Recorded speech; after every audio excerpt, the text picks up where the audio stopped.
वालेकुम, सत श्री अकाल। आज के इस खूबसूरत महकती बेला में मैं विनीता शर्मा आपका वंदन और अभिनंदन करती हूँ। हम सब जानते हैं किताबें मनुष्य की सबसे अच्छी साथी हैं। किताबों से सीखने और आनंद लेने का कोई अंत नहीं है।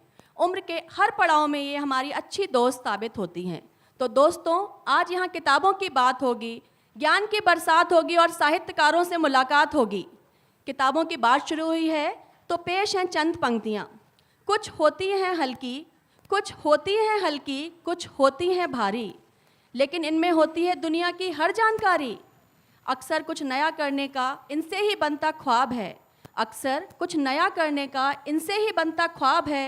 ज़िंदगी में सबसे अच्छा दोस्त और कोई नहीं किताब है, ज़िंदगी में सबसे अच्छा दोस्त कोई और नहीं किताब है। क्या ख्याल है मिस मधु आपका?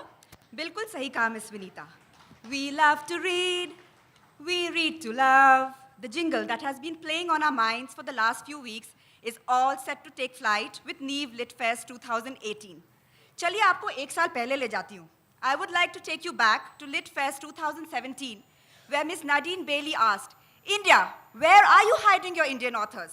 Well, today, we at Neev Academy can proudly say that we are not hiding them. They are all here at the Lit Fest, waiting to talk, discuss, share, and take us into the wonderful world of reading. हाँ miss मधु, किताबों से मेरा रिश्ता भी बहुत पुराना है। आज भी मुझे अपने बचपन के वो दिन याद आते हैं जब हम भाई बहन चंदा मामा, टिनटिन, अमर चित्रकथा, टिंकल जैसी प्रसिद्ध पत्रिकाओं का बड़ी बेसब्री से इंतज़ार किया करते थे और कौन पहले पढ़ेगा इस बात पर लड़ते थे। उस समय हम उन पत्रिकाओं की कहानियों को शायद सिर्फ मज़े के लिए पढ़ते थे, लेकिन आज जब पीछे मुड़कर देखते हैं तो लगता है कि हमारे व्यक्तित्व को बनाने में और साहित्य के प्रति रुचि जागृत करने में उन पत्रिकाओं का बड़ा ही योगदान रहा है। मुंशी प्रेमचंद, महादेवी वर्मा, शेक्सपियर, टैगोर, मैथिली शरण गुप्त जैसे महान साहित्यकारों की कहानियाँ और कविताओं की अमिट छाप आज भी हमारे मानस पटल पर अंकित है।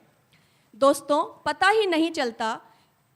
ही नहीं चलता हर कहानी का कोई ना कोई पात्र चुपके से आपके जीवन के साथ कब और कैसे जुड़कर आप पर अपना प्रभाव छोड़ जाता है।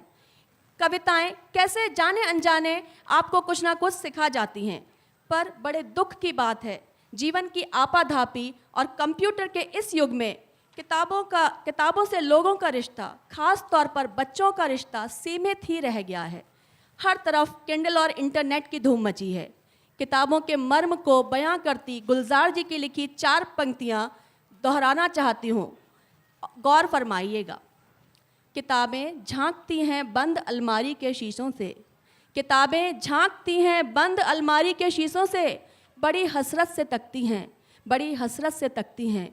महीनों अब मुलाकातें नहीं होती, महीनों अब मुलाकातें नहीं होती। जो शामें इनकी सोहबतों में कटा करती थीं, जो शामें इनकी सोहबतों में कटा करती थीं, अब अक्सर गुजर जाती हैं कंप्यूटर के पर्दों पर, अब अक्सर गुजर जाती हैं कंप्यूटर के पर्दों पर।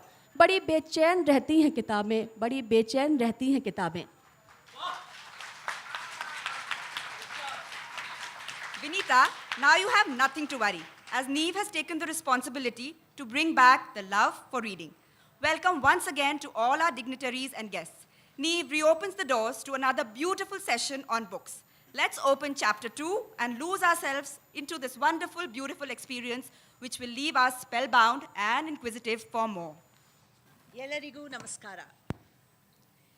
ಚಂದಮಾಮನಿಗೆ ಕೈ ಚಾಚುವ ಹಠ, ಕನಸುಗಳಿಗೆ ಗಾಳಿಪಟ, ಹಸು ಕೂಸಿಗೆ ತಾಯಿಯ ಲಾಲಿಪದ, ಇದನ್ನೆಲ್ಲ ಹೊಸ ಹೊಸ ಬಗೆಯಾಗಿ ಓದುಗಾರಿಗೆ ಕೊಡುಗೆಯಾಗಿ ಕೊಡುವ ಎಲ್ಲ ಲೇಖಕರಿಗೆ ಸುಸ್ವಾಗತ. ಈ ನಮ್ಮ 2ನೇ ವರ್ಷದ ನೀವ್ ಸಾಹಿತ್ಯೋತ್ಸವಕ್ಕೆ ಆಗಮಿಸಿರುವ ಎಲ್ಲ ಪ್ರೇಕ್ಷಕರಿಗೂ ಪುಟ್ಟ ಮಕ್ಕಳಿಗೂ ನಮಸ್ಕಾರ. Now over to Ms. Kavita Gupta Sabarwal, our founder and managing trustee of Neev.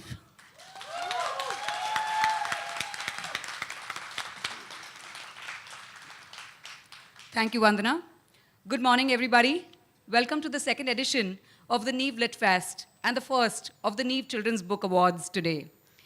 We do the Neev Lit Fest and the Neev Children's Book Awards for 3 reasons. The first reason, we know that reading matters, and making it central to our lives is one of the ways that we at Neev reimagine education for a changing India, for a changing world. It is not just what we read that matters, but how we read and why we read. All truly great innovators and change makers, from Gandhi to Tagore to Elon Musk to Bill Gates and Steve Jobs, read a lot. In our classrooms, we see a great distance between readers and non-readers, a distance that continuously widens over the years. Reading is the habit on which lifelong learning gets built. Reading seems like a solitary habit, but is actually deeply social. It builds on conversations, not just conversations with others, which it does, but also the conversations within ourselves, the conversations also between the reader and the writer.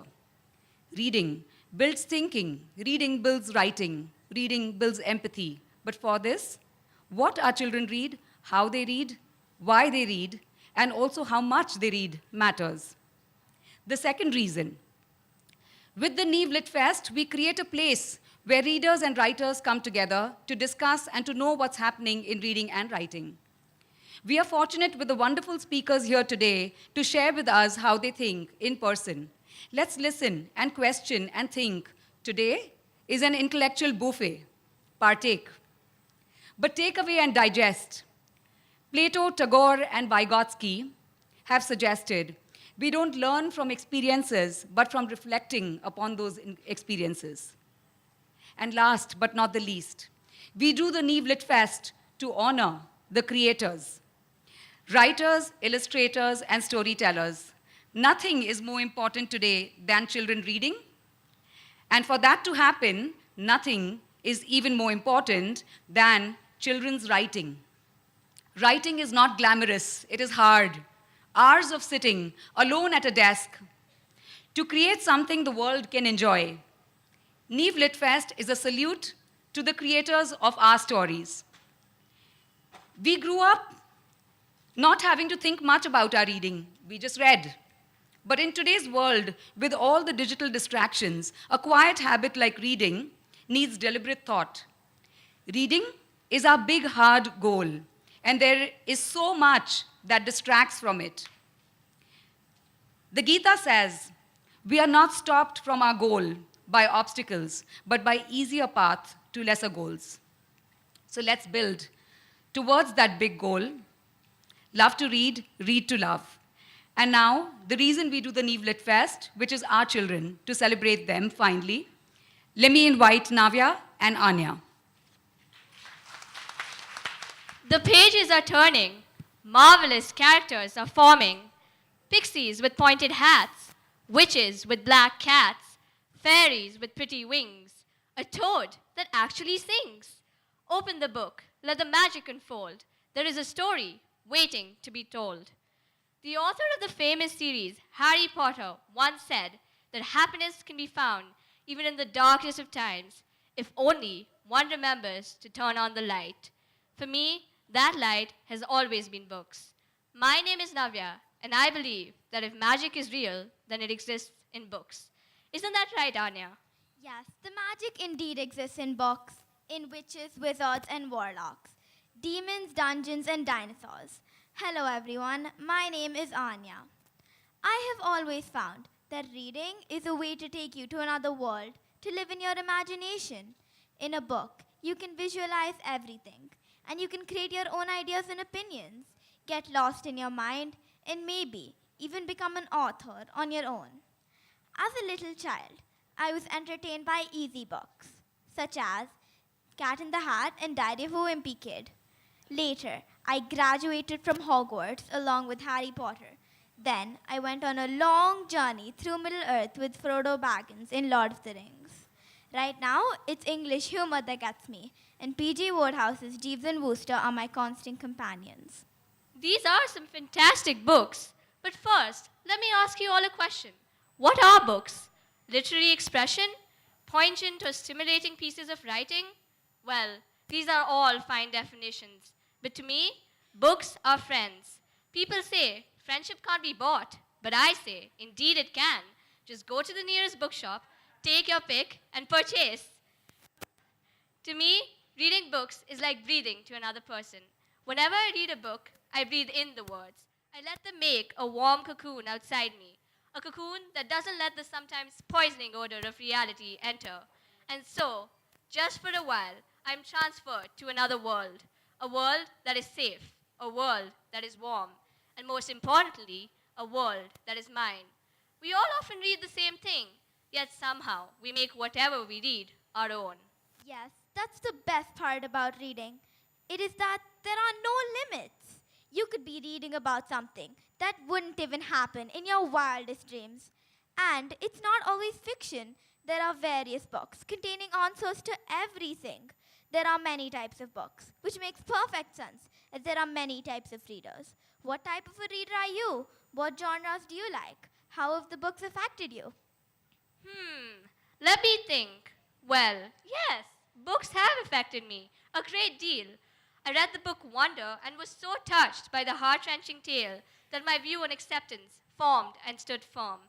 I read Pride and Prejudice and my view became very decided on patriarchy. Yes, you are right. Books shape our personalities. This is just what the Neev Literature Festival is about. You experience the magic of books as you let the word sink in. This is how we all start to love to read. I understand. Now let us come to the second part of the quotation, which is read to love. Reading in a way impacts all our abilities to love. Almost any book you read is based on love.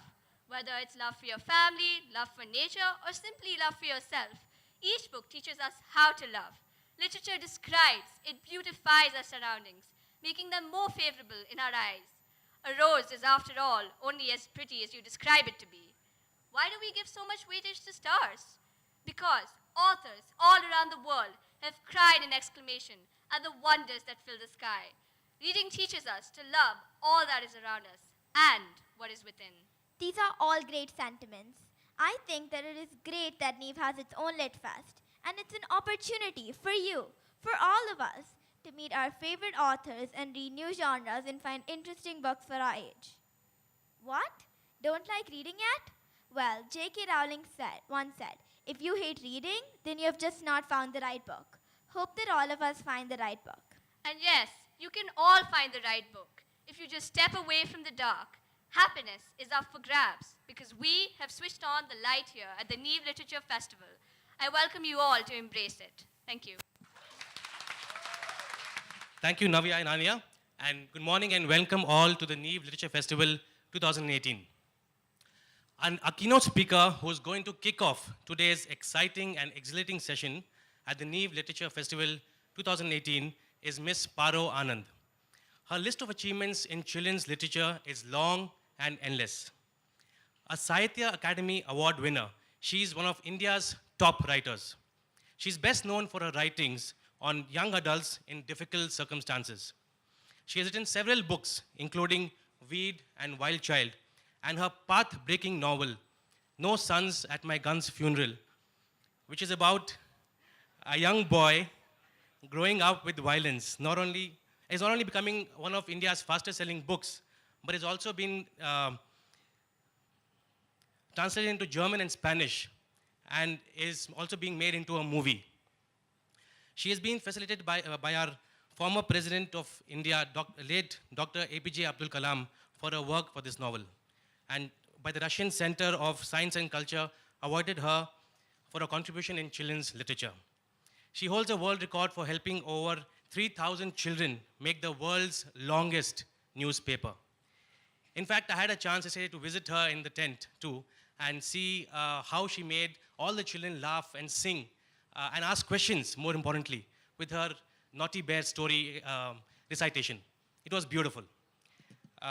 She is India's top writer, and she's been described as the lady who's with a fearless, she's a fearless writer with a big heart. Please put your hands together to welcome Miss Paro Anand. First of all, really want to thank all my friends at Neev for so much, for this festival, firstly. A festival that nurtures books and reading, one that celebrates the act of writing and illustrating, and the act of reading. and everything in between. If more schools were to take a page out of the Neev book, we'd have a better world. And thanks to me, thanks to all of you for giving me this honor to stand here and talk to you at the start of this crazy adventure that is the Neev Literature Festival. I'm overwhelmed by your faith in me and my ability to do this. And so I'll start with a confession. For one thing, I've been scribbling since yesterday because so many things are coming to me. I've been so enriched in one day, maybe more than I've been enriched in the rest of this year gone by. So the confession, I wasn't a great reader as a child. My family had an evening reading hour every evening where we sat together after the day was done. My parents put on some classical music and we had to sit quietly and read for 1 hour. To me, it was a waste of an hour of my time. I was dying to talk. I'd be kicking the chair I was sitting on. Reading held no fascination.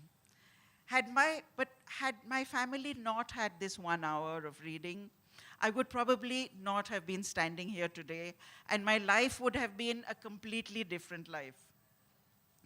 And then one day, I chanced upon that single book, as the kids just said, that single book that changed my life. Joy Adamson's Born Free, a book about a family that adopts a lion cub. I was all of 11, and I was reading a grown-up book. And here I have to mention that at home we had an open shelf policy, as it's now called officially, which means that there wasn't a separate age-appropriate shelf. There were books, and you could pick out any book from any shelf. I learned much later that perhaps my parents, knowing that I had a fascination for animals and wildlife, sort of planted this book for me to pick up, but I didn't know it then. If they had come and said, read this book, I wouldn't have read it. But because they planted it there, I did. So once I read this one book, I was hooked. It changed my life. I went on to devour every animal book that I could find. So much so that when I graduated from college, I wanted to do something with animals, anything. I wrote to Zai Whittaker and her husband and said, I want to come and do something with crocodiles and snakes.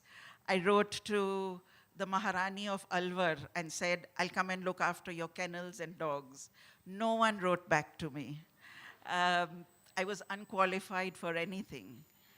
That's when I discovered that if I became a writer, I could be anything I wanted to be. And I did. I could go to outer space and I could go swim with the crocodiles and I could look after whichever dogs I wanted, all through my writing. By this time, I was also involved in theater. And I started picking up the great American plays, Bertolt Brecht.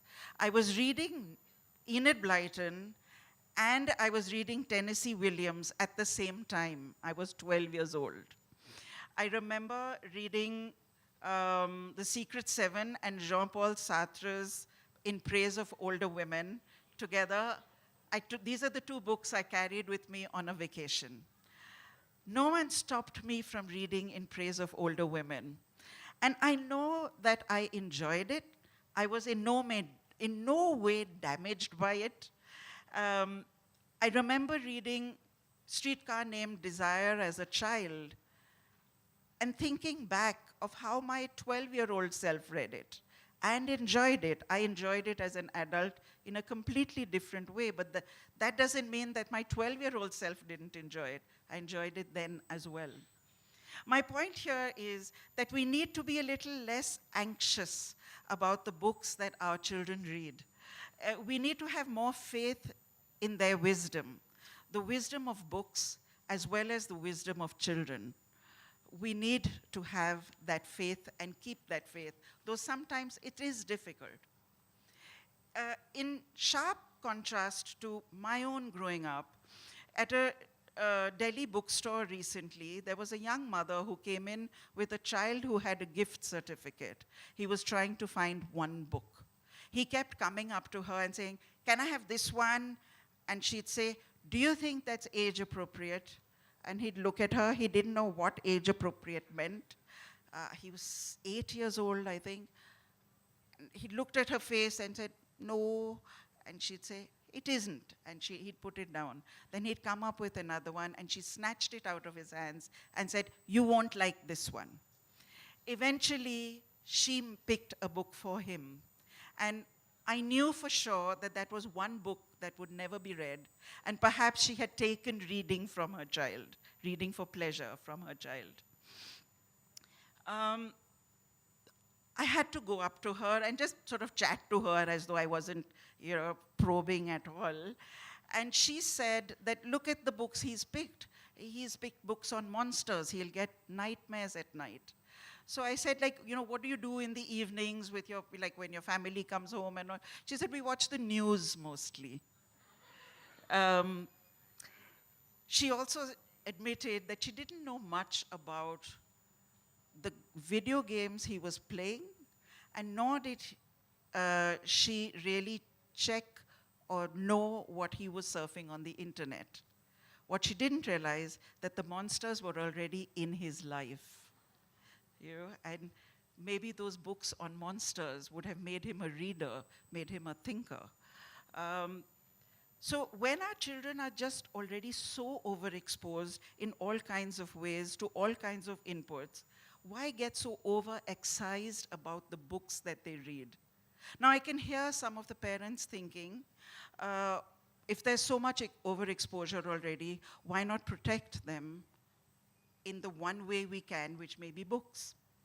And I have to say that as a child, when my children were growing up, there was a game that they used to play, their video game called Road Rash, which was an extremely violent game. I hated that they were playing it. I banned it from my own home. And I did get to know later that they were playing it anyway, either when I wasn't looking or in a friend's house. But that doesn't mean that I'm saying that as a parent, as a school, you don't have the right to help your child make suitable choices. I'm not saying that. I think as we move towards bringing up more liberal and thinking young human beings, we also have to be gentle and sensitive. We do not withdraw our guiding hand from our children. And for the children here, I just want to say that remember that for us, this is new territory as well.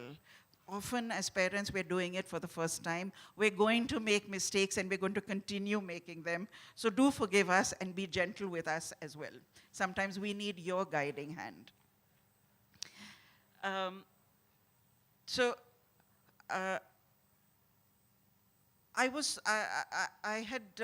are some examples of how talking openly about a subject that may have already, one of those monsters that is already in children's lives. And I just want to share a couple of examples. I've worked with over 3 lakh children, so I really am confident to say this now.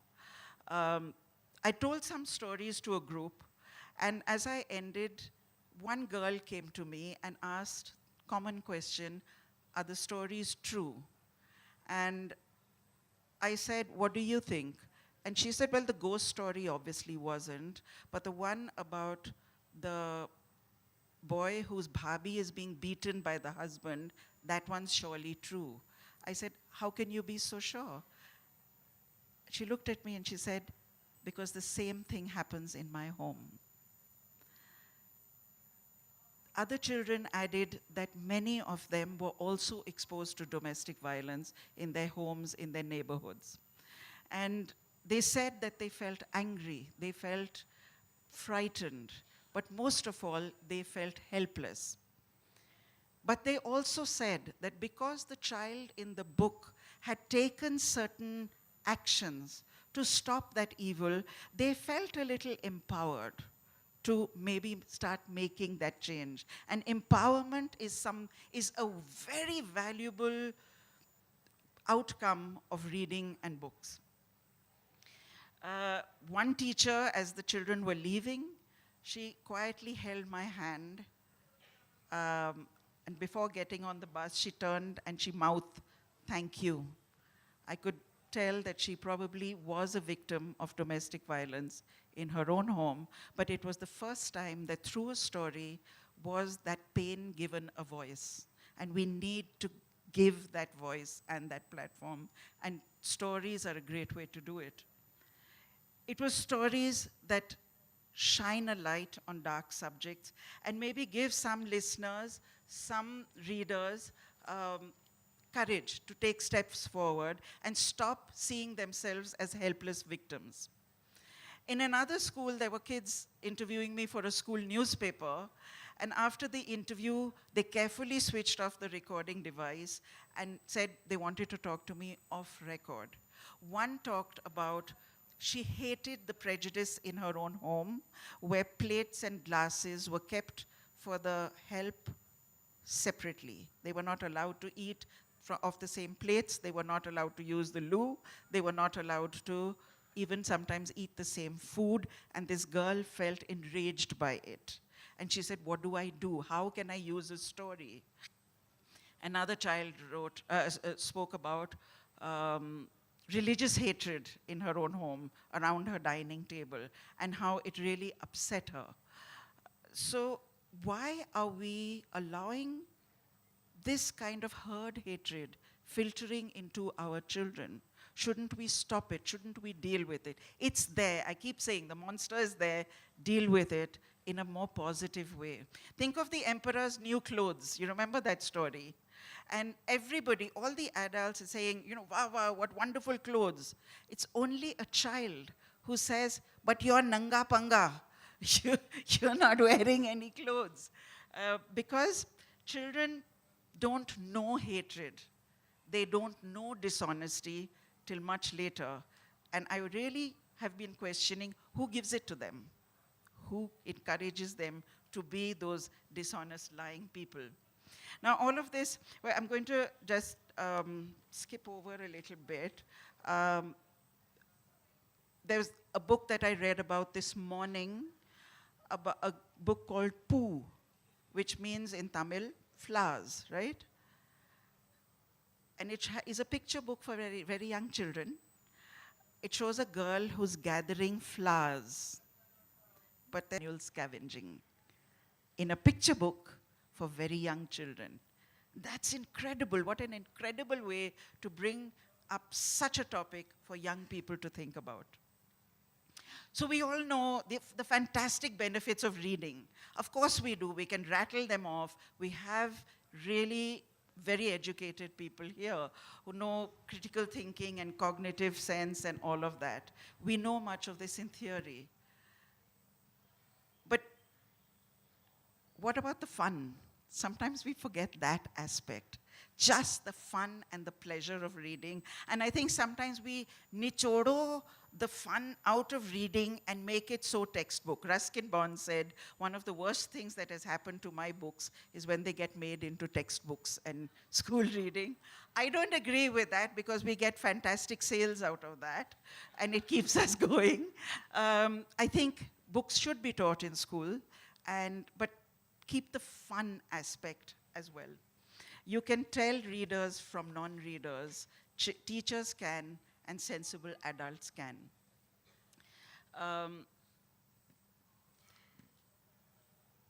Often the question comes up, are children reading anymore? Is the reading habit dying? And my counter, rather uncomfortable question is, are you reading? As adults, as parents, as teachers, are you reading? And often the answer is no. Then why do we expect our children to read when we are not reading ourselves?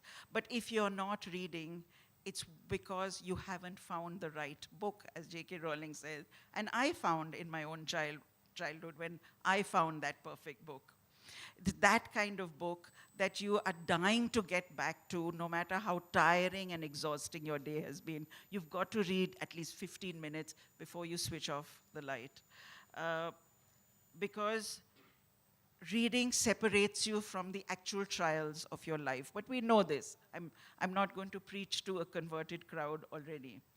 And I promise you that you're going to reap the rewards of this festival for yourselves and for your children. Maybe sometimes you can read the same books as your child is reading. Discuss it with them in a non-classroom way. Talk about issues and characters or whatever. It's fun, it's healthy, and most of all, it's immensely, immensely powerful. Just at the very end, I want to urge teachers, try reading the same books as your children are reading, and the same for parents. I think that the proof of the pudding is not in the eating, but in the reading. So let's embark on the adventure that is the Neev Literature Festival and have a blast in the world of words. Thank you. Hello. Thank you. So wasn't that a good session to learn about the benefits of reading? Well, in fact, one thing which I picked up from that is that as a child, I also never read enough.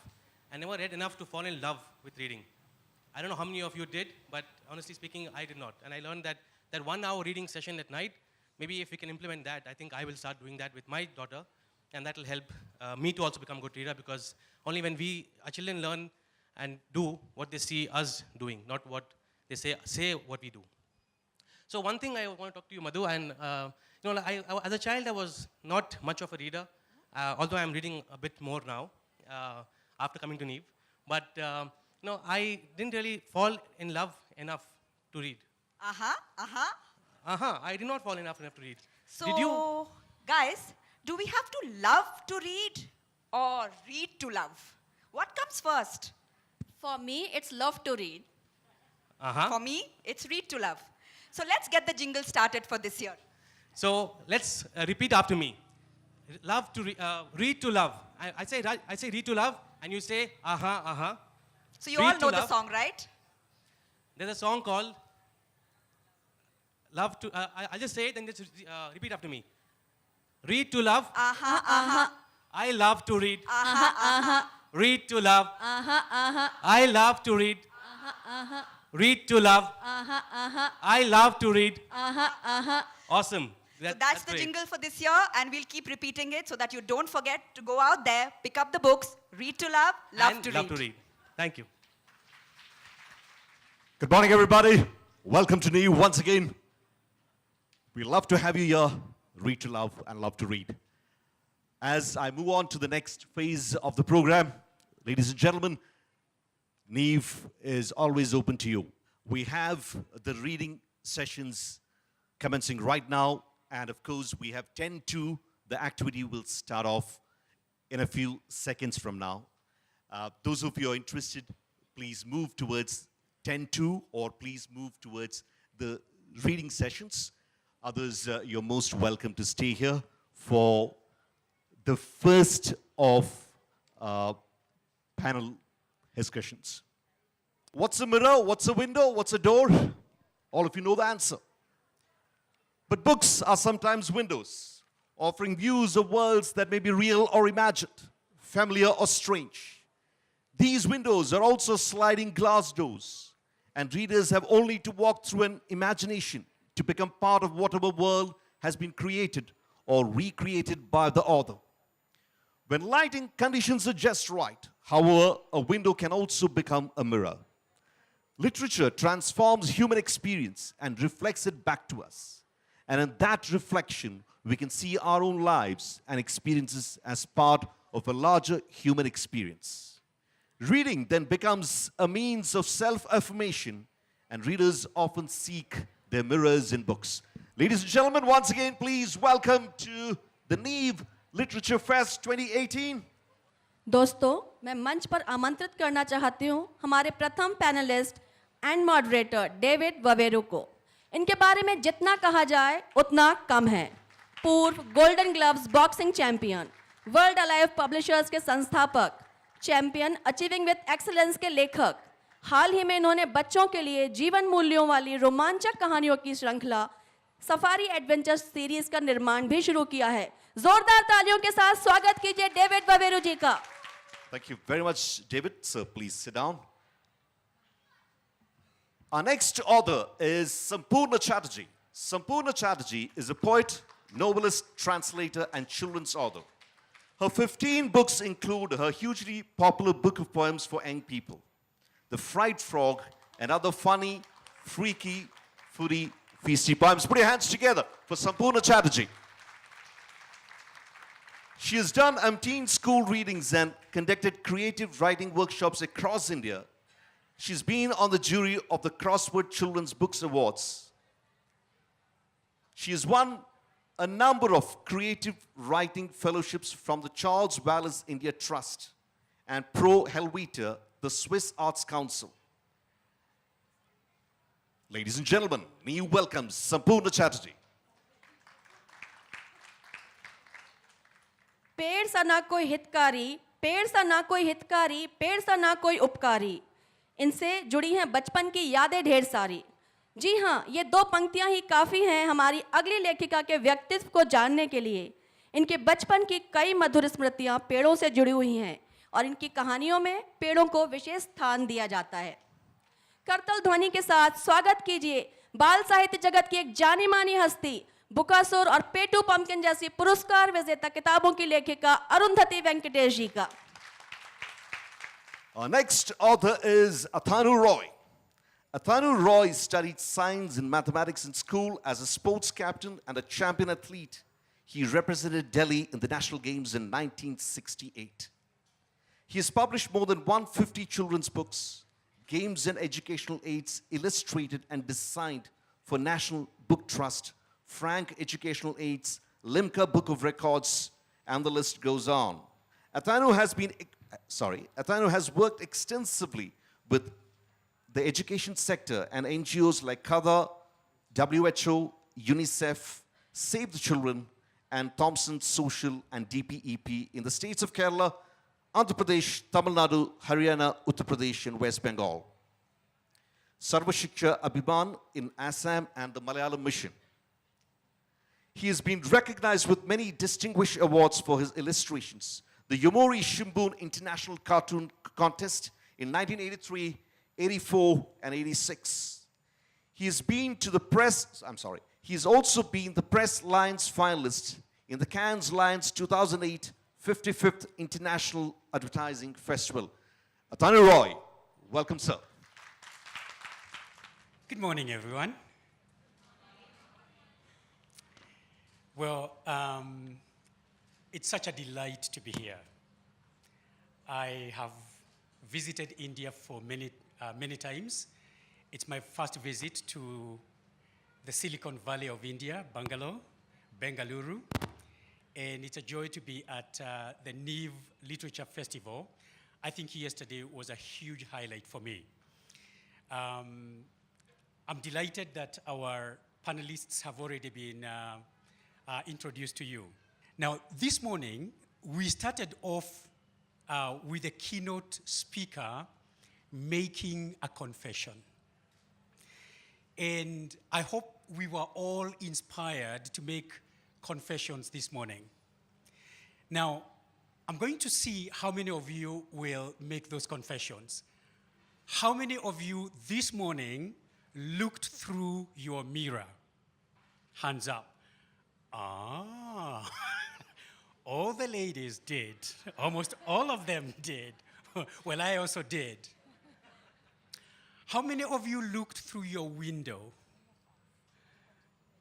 Almost everybody did. Now, I've picked somebody who neither looked through the mirror nor through their window. Now, I will see whether they walked through their door. How many of us walked through our doors? She has. She's raised her hand. Excellent. Now, mirrors, windows, and doors are basically elements associated with architecture. But about 23 years ago, an American educator and a professor of literature used the three elements and coined a very powerful metaphor in relation to children's literature. And she basically used the three elements to show how literature could be used as mirrors reflecting on children's own experiences, and India's top author has already alluded to that when she gave examples of children whose example at home or experience at home basically reflected values that they didn't want to see, and needed to discuss that with her in private. But also mirrors as windows through which we can glance into the outer world, but also as sliding doors that would give us access to experience that outer world. And to help us get into this conversation are these three top Indian authors, creators, illustrators, and reading their profiles was just, amazing for me. And we will begin with Arundhati on my left. Now, if I don't pronounce your names correct, you'll forgive me. But let me just say, last year, the Kenyan Constitution, through the presidency, recognized Indians as the 44th tribe of Kenya. All right? So you are welcome back home, all right? And this is a good time to visit because you'll experience the great wilderness migration, which is a wonder of the world. When the 2 times I visited, New Delhi, I've gone to the Taj Mahal because there are some places when you visit a place, you don't just leave behind, okay? Now, Arundhati, you have created characters and you are widely read. As a matter of fact, you enjoy telling stories wherever you go. I will be surprised if you don't tell us a story, okay? Now, but you've read global literature, you've experienced Indian literature, you've observed it, how it has morphed, evolved over the years. And I wonder if you would share with us, particularly using your own characters and relating it to this powerful metaphor by Bishop Sims, Professor Bishop Sims, on how you've seen characters evolve, Indian characters and literature evolve over time. Thank you. Is this on? Yeah. So good morning, everyone, and thank you for that question. And I'm going to talk about how characters in Indian children's books have evolved over the years. And a couple of things to keep in mind while I do that. One is that when we talk about Indian children's literature as part of this discussion, we are focusing on Indian children's literature in English. Yes? We are not really talking about languages. And the other thing is to note that it is very early yet. We have not had Indian children's books around for as long as the ones in, say, the UK or the US. So it is it's in a nascent stage. I think it's been around 25 years. Most of the Indian children's publishers that the ones whose books we are all reading, the ones that we're writing for. So, but it has been tremendous growth in those years, and we continue to grow.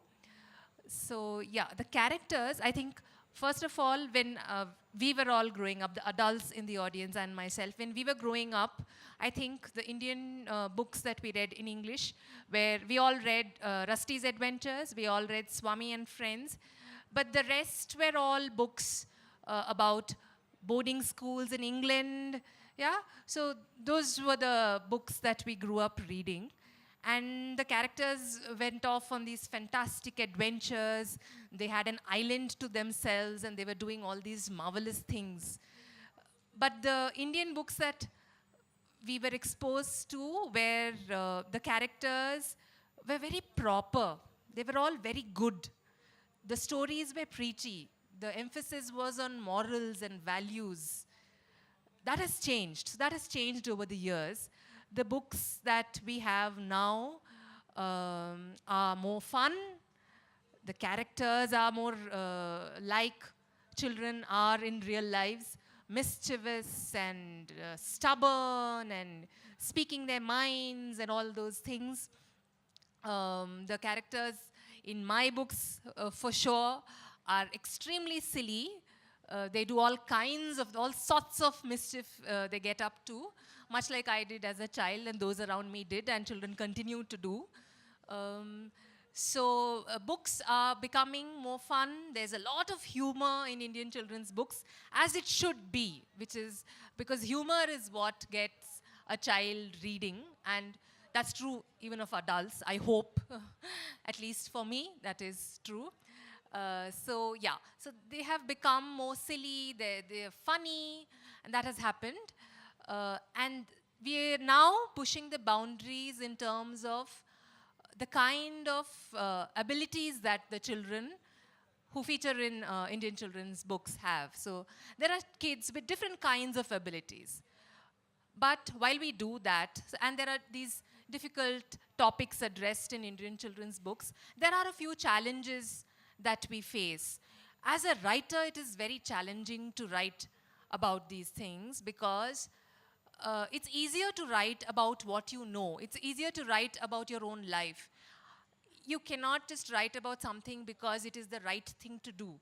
There'll be a false note there, and a child very instinctively, immediately will detect that. It'll sound fake if you're writing about something for the sake of doing it, or because it's a topic which will get more eyeballs, or will win awards, or will get recognition, or even because it will sell, or any of those reasons. So it has to be something that you have really felt very strongly about. It comes from somewhere deep within you, because characters come from deep within, yes? So it has to be something that you've distilled so much that when you write, it seems effortless. And to the reader, it should definitely seem effortless. It should not look like you've put in the effort. So it is difficult for writers. It is difficult to publish these books. So editors and publishers tell us all the time that we want to do this. We want to have books about the different ways in which families are built.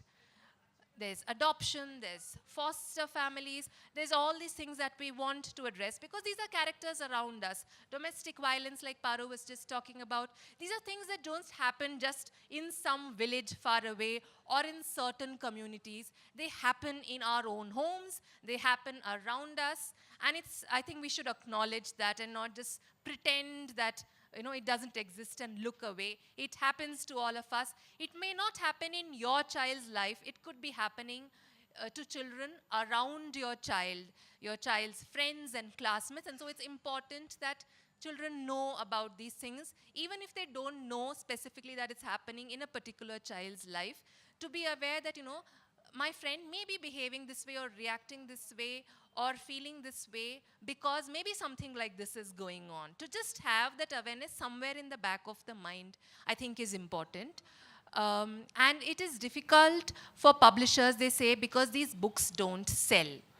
So then it comes to why don't they sell? Now, publishers will tell you, parents don't want their children to read these books. Now, I want to know how true that is. So if we could all be very honest, because no one is going to judge here. In fact, we could all close our eyes and do this so that no one knows what we're all saying. So in the audience, if you could raise your hands, if you would feel uncomfortable letting your child read an age-appropriate story and a fun story, an interesting story. The focus will be on the story and on the characters.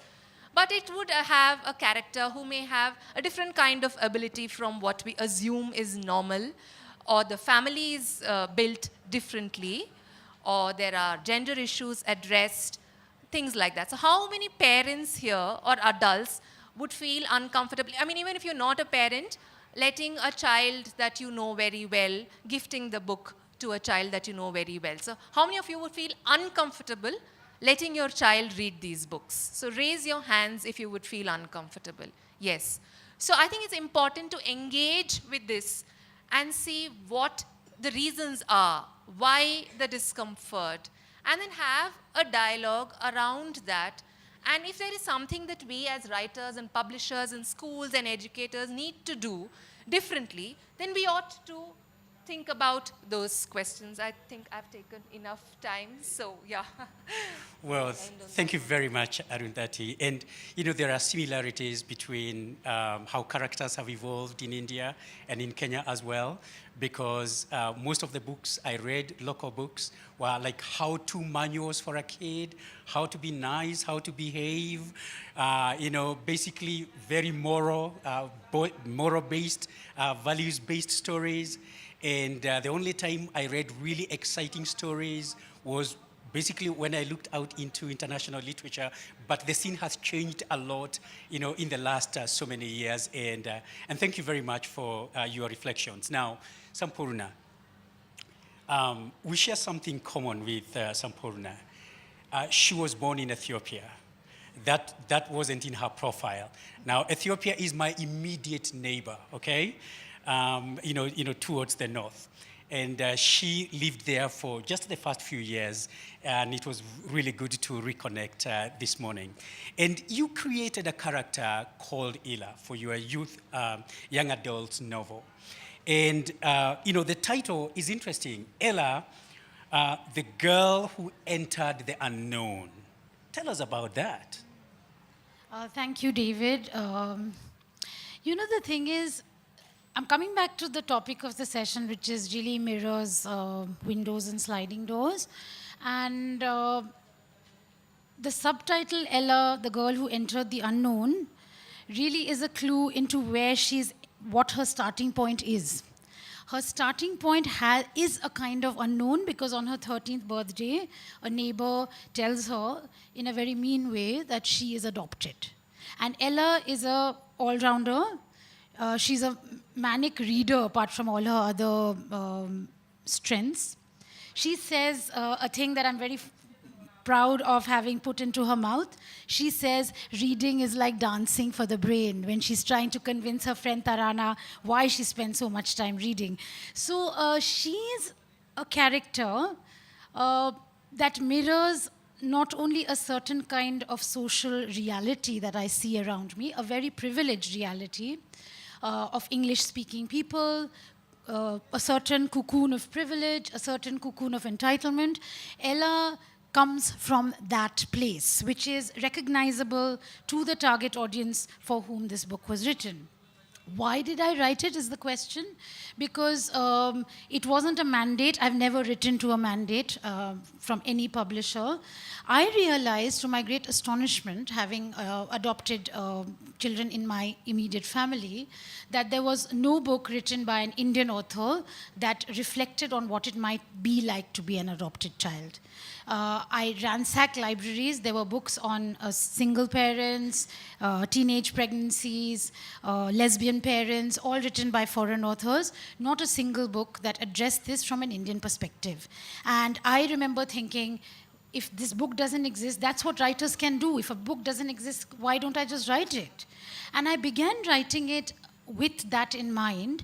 But for me, as much as for Ella, it was entirely a case of entering the unknown. Because I am not a parent. I am a very keen observer of children. I believe I can inhabit their personas. I believe I can time travel into the past of being 13, which is why I wrote this entire book in the first person. I was trying both to mirror the social reality that Ella came from, but I was also making this attempt really to have a rupture in that perfect world. So here is a transparent, beautifully reflective surface. At one point when she's going through this trauma, she looks into that mirror. She has to go to a clinic. She has all kinds of problems. She looks into the mirror and she doesn't see herself.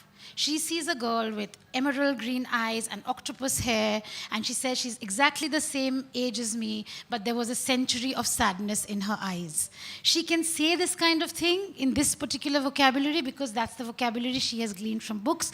She uses writing, David, as a sliding door to enter an alternative narrative. She wants to create a narrative which answers the question that she thought she had the answer to.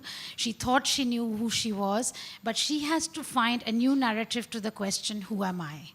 And in order to do this, she writes a fantasy. So in the book, there is a book within the book, which is a fantasy that she writes where she encounters all kinds of people.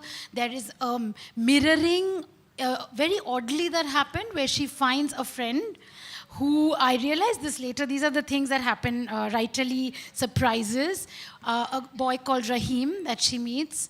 And I later realized, my goodness, Rahim is an anagram for a friend she makes in the real world once she emerges from her seclusion, Mahir. And she realizes that they have mirroring stories. So I realized a lot of these things, not because I said, oh, I will write a book that will have mirrors, windows, but in retrospect, applying this very handy analogy, I realized these were the kind of things I was trying to do. And very importantly, because we have been talking about the past, and all of that is true for me as much as it is for you, Arundhati, and for you, David.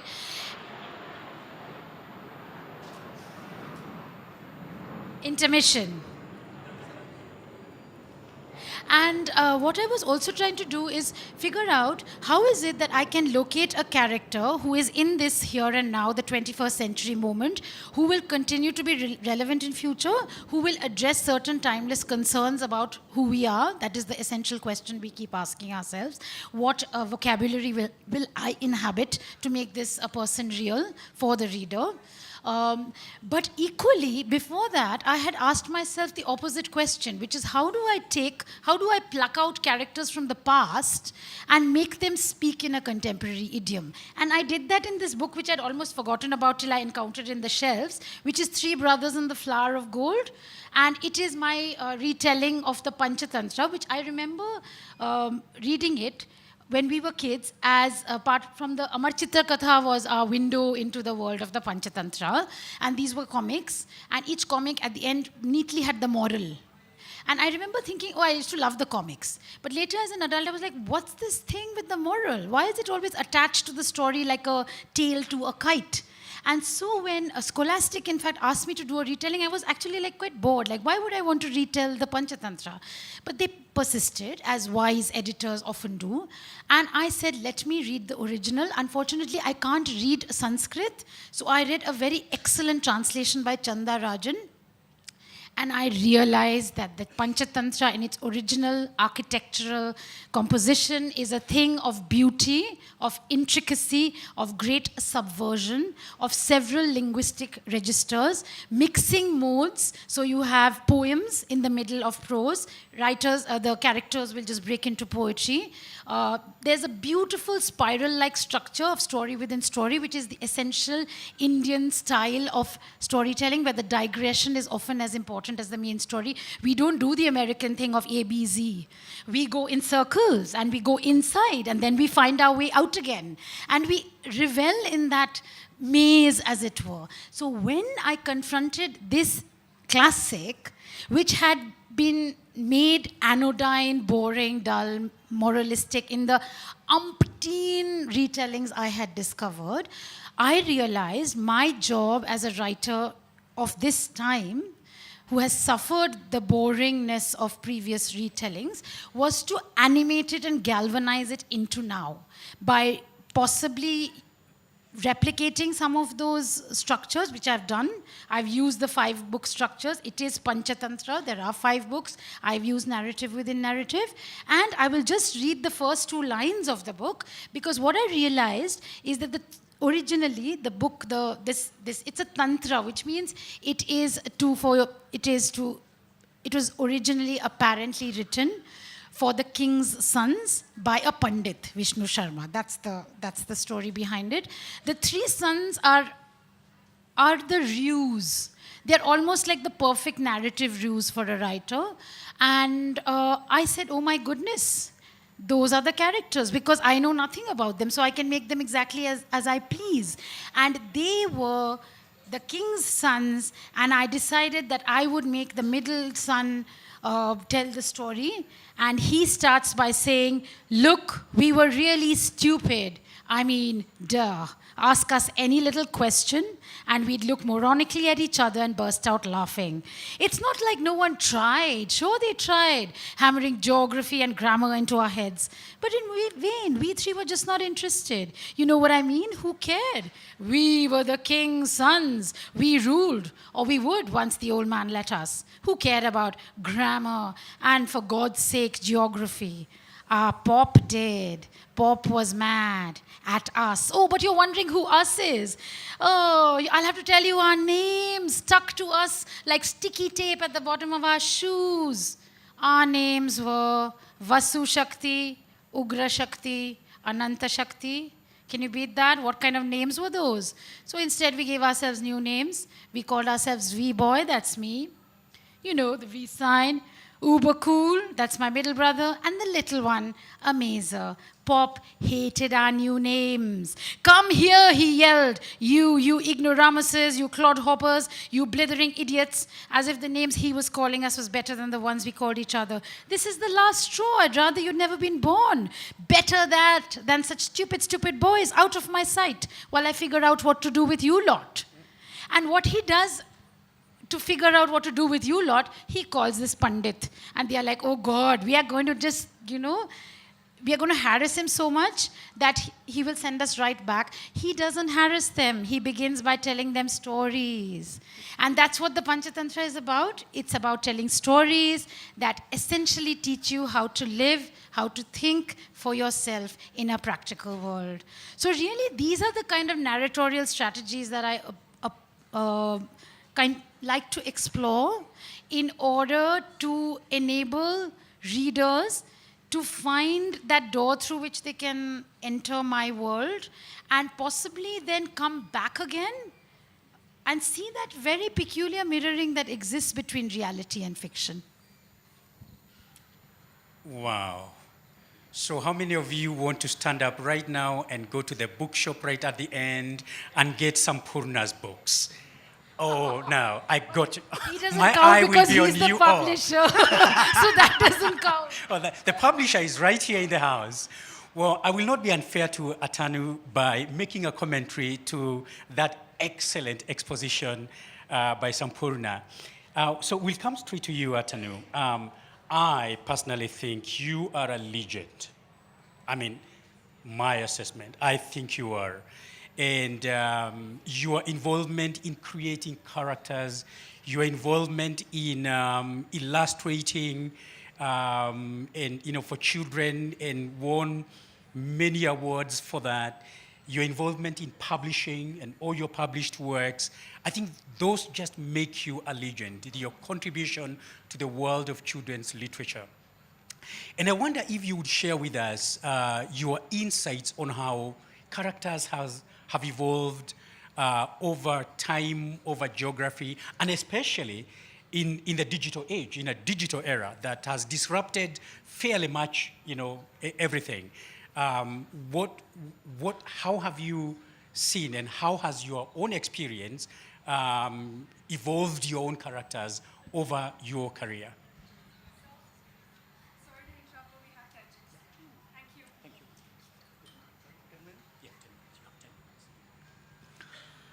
Good morning, everybody. I'm not much of a speaking type because I don't talk much. Since after I got married, I guess I stopped talking. Forgive me for that. Now, it's about what's happening in the world of illustration today. And you talking about digital illustration? Well, I'm using an iPad nowadays for my illustration work. But that does not mean the iPad is the end all of everything. iPad is just nothing but it's accurate, and it's not at all fast. It's as slow as anything else. But working with your hand is much better. The tactile system, the feeling of the paper, the color, the smell of the colors, and all that's something that really gets me going. And what else? What else should we talk about? My experience as an illustrator, what gets me going in illustration is that once a story comes into mind and I start thinking about it, and then to create the character is the great fun. Creating the character is the most important part. And then I start scribbling characters, scribbles, and try to get as far as possible, as weird as possible. My ideas become as weird as possible. And that is something which I enjoy much. And once the characters are done, then it comes down to actually sitting and doing it. The 3 levels are working. Once when you're thinking, sketching it out, there's 1 level. When you're tracing out the characters, there's another level. And actually doing it, there's a 3rd level. 3 times the characters go changes. Finally, when I'm coloring it, the coloring also changes the character. So I got 4 chances to change the character. That's how it evolves, And the question of deadlines, I'm always missing it. I'm known in the state for missing my deadlines for years together. There's a book I've taken advance for, and the book is 5 years. Still doing the first page of the book. But that's how I am, I guess. I did my book for Puffin, the Great Indian Myths. The book was given to me, and they asked me to do it in 2 months' time. And they showed me the manuscript. It's 150 stories in the book. I said, my goodness, this is like doing 150 books together. So I said, okay, I'll do it. I took the book. Then I did a few illustrations and I gave it to them. I said, what you guys should do is you take the illustration and do publicity of the book. Go around the world and do publicity. So they thought it was a good idea. So and the book was done in 5 years' time. Finally done in 5 years' time. So, but the end result is good. The book is doing very well. It's selling because I am working on royalty. Royalty is only if the book sells, So the book is doing very well now. But the publisher has to understand this portion, that, doing a book, and especially in children's book publishing, what happens is the money spent on the text is nothing. Printing in black and white is nothing. But for the illustration, the maximum money is spent on illustration, color printing and all that. 90% of the money goes in that. And the publisher in India will think last, after the book, everything done, he'll say, oh, you got to illustrate the book also. Call somebody, do the illustration. That's not the way it's done. So I think more emphasis should be given to illustration. And the money spent on it should be, utilized well. And the publisher should realize this, that, and also the understanding is that illustration, the problem is that very few editors are visually literate. Very, very problem. Visually literate editors. So it's a sad thing. I've been trying to tell publishers to get, creative directors. Creative director is a person who understands illustration, and he's the guy who's the creative editor. He's a creative editor is something that we don't have in this country. We need creative editors. They're the person who understands illustration, they'll get the right illustrator to do the right job. We don't have, we just have an editor who will just, all anybody just do it. That's not the right way to do it. But overall, it's been a good experience for me. And I've enjoyed it. I've been doing it for the last almost 50 years now. And I've been doing books. And I don't look it, yeah. No, you don't look it. Suddenly you don't. Yeah. Thank you. So that's it. Thank you so much for having me over. It's a great time here. Thank you so much. The wise words of a sage, isn't it? I'm not qualified to add anything on that now. But in 30 seconds, Arundhati, what would be your closing remarks on this subject of windows, mirrors, sliding doors, and children's literature? So, on characters and illustrations and how they reflect your own life as a writer. So, I've been very fortunate to have had some excellent illustrators work on my books. And so, this one is, the title is Bukasura. So, it's a book-devouring monster, a many-headed monster called Bukasura. And the illustrations are by Priya Kurian, and she added so much to the book, the way she's brought the monster to life. So the character is a lot like me, because A, loves books, B, is big. So as a child, the only thing I wanted was to be pretty and dainty and delicate and small, and I was none of that. Oh, thank you very much. yeah. Unfortunately, Yeah. we weren't. Yeah, and I'm so sorry. Yeah. Is that okay? That's okay. Now, in 30 seconds, Sampurna. I think I'll just say that every time one window closes, another window opens. And I think that's the way I feel about books. Every time I close a book, there's a sense of sorrow. I open another book, there's a sense of joy and entering a new world. Wow, wonderful. Do you notice something here? The ladies came with their books. The guys, nothing.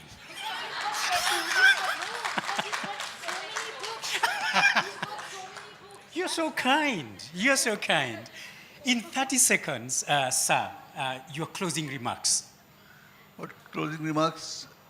Just read books, and the more books you read, the better it is, I think, for everybody. And read more picture books. Picture books. That's all. Thank you. Well, it's been such a pleasure. Thank you very much. And thank you very much, sir. Thank you very much. And thank you to you all, okay? Unfortunately, no time for questions, all right? You can talk to them when they come down there. One question? We're going to open a question from the audience. So anybody would like to ask our panelists a couple of questions? We have time for 2 questions. All right. Thank you very much. Thank you very much. You'll have to help him down the steps. All right. Let's see how good the parents are with their knowledge on books. So are you all ready for a small quiz? Yes. Parents. It's for the Parents, parents. Okay, so we're going to give you a couple of clues about literary heroes in books, and let's see how well you can guess who these characters are. He is a legendary heroic outlaw, originally depicted in English folklore and subsequently featured in literature and films. Wow, that's right. Superb, awesome. All right. Give me applause, please. That's chocolates, actually. All Awesome. right, Okay, the next one. Raghu, you're not answering the next one. Yeah.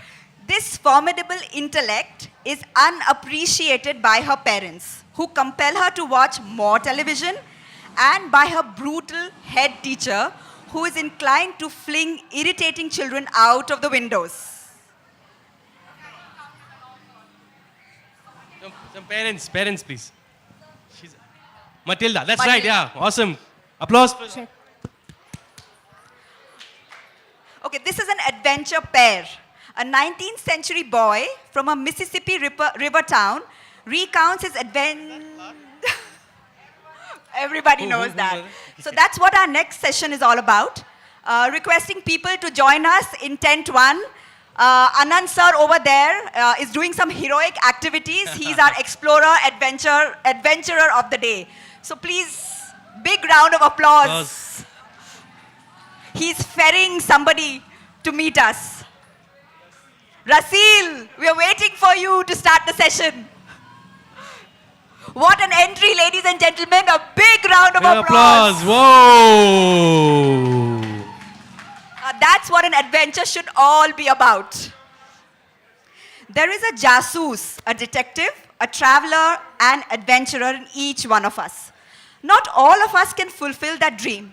But imagine a scene where you are a sword-wielding explorer on a mission to discover the secrets of the world, or the small gully in which you stay.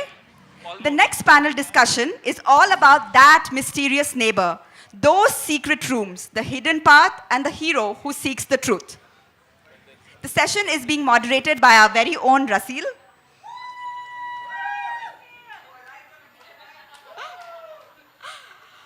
So how many technical writers, while writing user manuals, must have decided, is there any adventure here?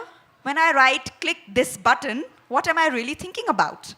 Well, our panel moderator, Rasil Ahuja, thankfully did. In her book, she talks about how we deal with situations which embarrass us. She also believes that people should not give up on picture books. that they are fantastic and can open your imagination. The next panelist we have is a person who has been in television, film, literature, and also is a painter. Vinita Coelho is an adventurer at heart. She's an explorer who works with images, words, and paint. She has 9 books published to her credit. She's won the Hindu Award for her book, Dead as a Dodo, in the Best Fiction category for the year 2016 for children. So fun fact about Vinita is that she lives in an old Portuguese house in Goa with 4 dogs and a cat. And she's about to set off on an adventure with having converted a tempo traveler into a caravan with her daughter. She's going to go traveling all over India. So welcome, Vinita. Our next panelist is Sashi Warrior. He tried hard to work on economics and engineering, but I guess the magical world of mysteries, magic, monsters was calling out to him. Sashi likes yoga, motorcycles, the one that you just heard 5 minutes back, Hindustani music, and good thrillers, and has been learning to cook for the past 6 years with little success. Is that true, sir? His most memorable achievement has been a solo 40-day, 11,000-kilometer bike ride around India. He's hoping to soon write a children's fairy tale. So here's hoping that all this enchanting setup of the Neev Lit Fest leads to some marvelous ideas. Wow, that's awesome. And if having a caravan and motorbike wasn't enough, there's someone who's equally thrilling, who's a storyteller about the mountains. So our next panel speaker is Jess Butterworth. Who has grown up in the Himalayas and in the UK, in India and in the UK. She's a British-New Zealand writer who spent her childhood in UK and in India. So both of her books, Running on the Roof of the World and When the Mountains Roared, are both mainly set in India, and her children's books set in wild places. Her third book coming up is Swimming Against the Storm in April next year. So she currently lives in the UK and the US, and you'll often find her in the Himalayas too. Welcome, Jess. And last but not the least, please put your hands together for Aditi Rao. From Satya to growing up in Pandupur, both in many ways talk about heroes and life-changing events.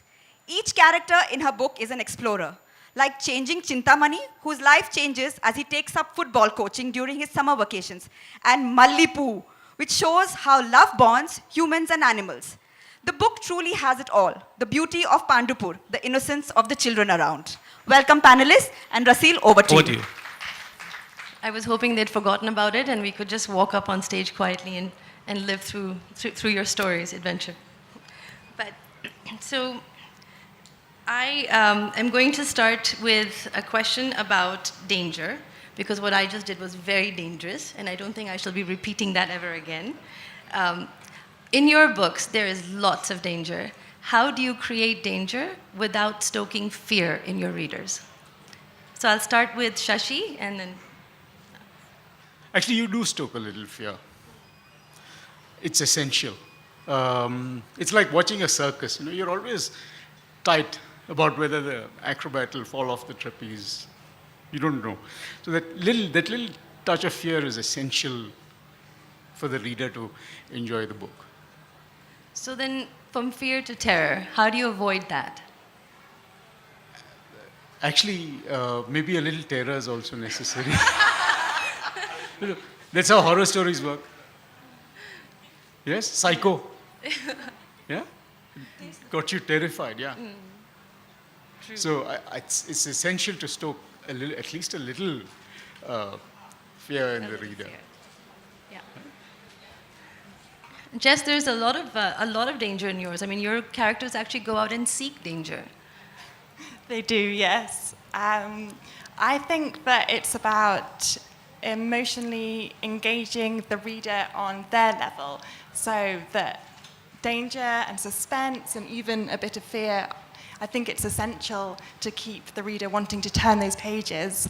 But I think that it also needs to be done with a lightness of touch, and that throughout the fear there has to be a sense of hope, and that overriding sense of hope should be enough to, you know, keep the fear under, so it's not terrifying. You don't want to traumatize anyone. Yeah, thank you. No, I'll just add to that by saying that when the character knows that he or she can handle a situation and get themselves out of danger, and they may not know it consciously, but they know their own strength, then they don't buckle under the fear.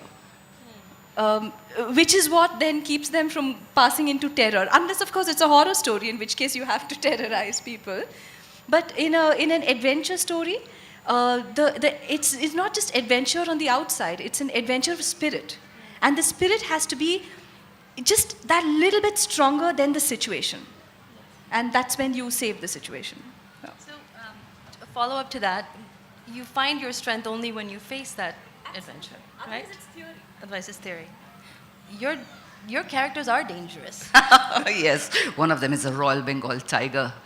But I think books are wonderful things because they allow you to deal with, on the page, things that you would be uncomfortable dealing with in life. And I think dealing with your fears on the page is a wonderful thing for children.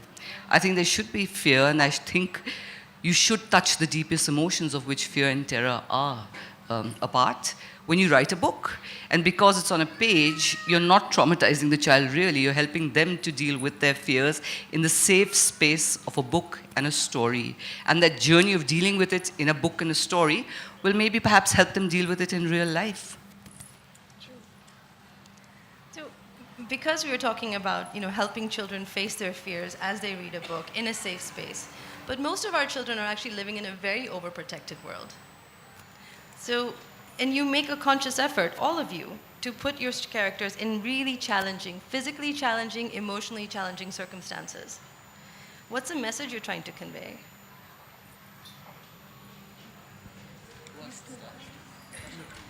Someone else. I'll come. Ladies. So my books are set very much in the real world and based on real events. So I try not to avoid the difficult situations that exist within our world, but more show that a character can deal with the difficult things and get through it and come out having learned how to, like you were saying, be strong and find that strength. So yeah, I think that would be my message, and to deal with it with universal themes such as friendship and love and kindness. For me, the message here is something that I discover as I go along, because often when I start writing the story, I might know the situation the person is going to be in, my character, whether it's physical danger or it's emotional danger, situationally. I don't necessarily know how that character is going to get out of it. Right. And sometimes I let the character show it to me in his or her own way. And so what I'm saying is that the solutions not necessarily come from the outside, although I think, like you were saying, friendship. Sometimes, friendship and stuff like that contributes to bail you out. And then there is something where when you live in the present, from moment to moment, your solutions arrive. Yes. If you are able to know yourself and to keep yourself in the moment. And so I don't necessarily know the ending to each of my stories, but my characters always make their way out of it. Well, I must say that I think perhaps only the children of Neev Academy and of a few schools across India are really, really protected. You live privileged lives. A lot of children in India live unprotected lives. But even with your best efforts as a parent, how much can you protect your child? They are going to face rejection. They're going to face terrible things in life. And I think books help them face that. I hate writing books with messages, but I certainly like writing books in which the adventure itself teaches you a lot of things about standing up, about finding yourself, about finding your way in life, about learning that life isn't easy. It isn't a protected space. I don't think children avoid danger, but they do. But they still live in such a protected world that they don't even realize that they're not engaging the world in a. Well, very few children live in a protected world. In fact, the book that I've written, Boy Number 32, is actually about the children who live on the streets of Mumbai. So, well, yep, if you go to school and you're lucky enough to have middle-class parents who can afford to build a bubble around you, you might live a protective life, but mostly you don't. Our readers? Your readers, yes.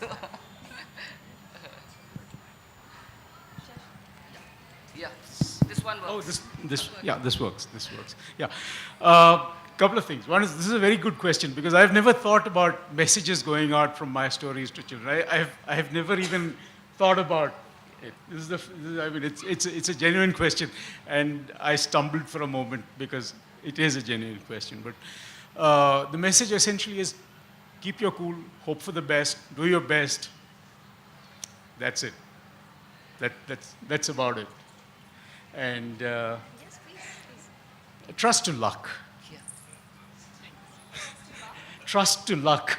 Trust to luck. That's very important. That's very important. Yes. And you make your luck as you go along, actually. So.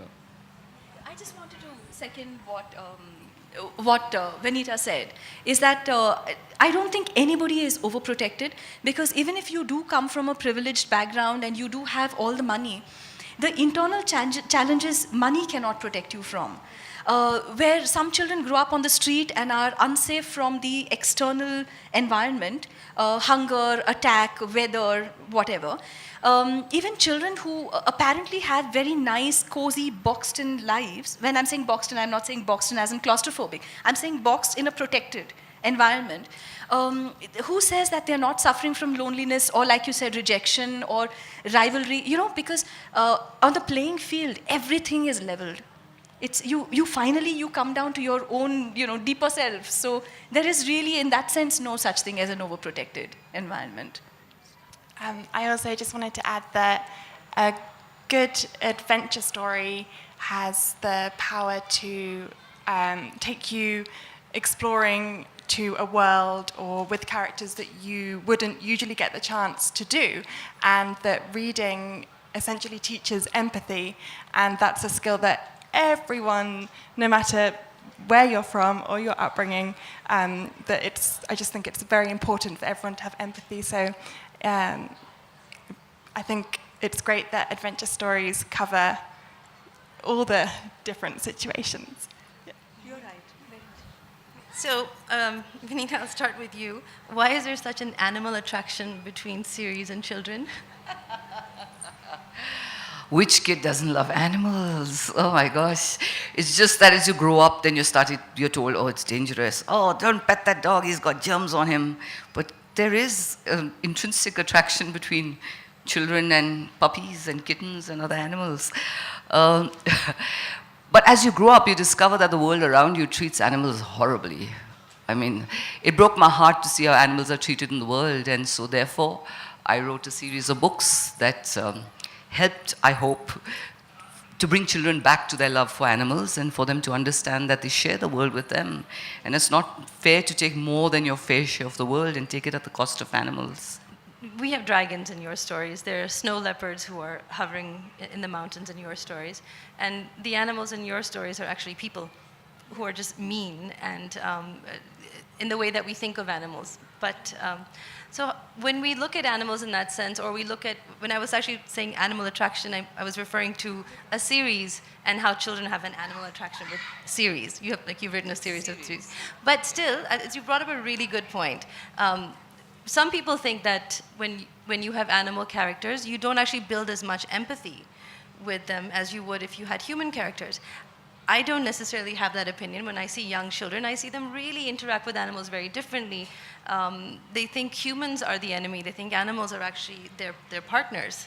So can you sort of address also how why you've chosen to talk about animals in your book? And my animals are magical animals. And let me, I've read a great deal of Roald Dahl. And he writes about these, he's written Fantastic Mr. Fox, he's written about the twits, for instance. He's given animals souls. And I try to give the dragons in my stories, I try to give them souls. So you look at them not as animals, but a bit of life that's not very different from you in some ways, in the sense that they're also living, breathing, feeling beings. So you empathize with them. The whole idea is to get to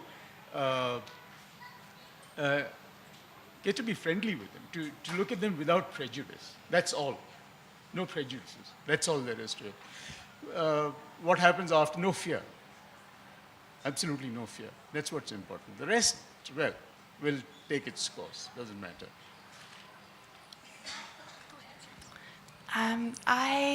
So when I was about nine years old, I read Philip Pullman's Northern Light series.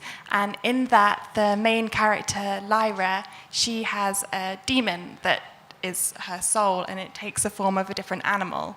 And at 9 years old, I just fell in love with that idea about having that connection with an animal.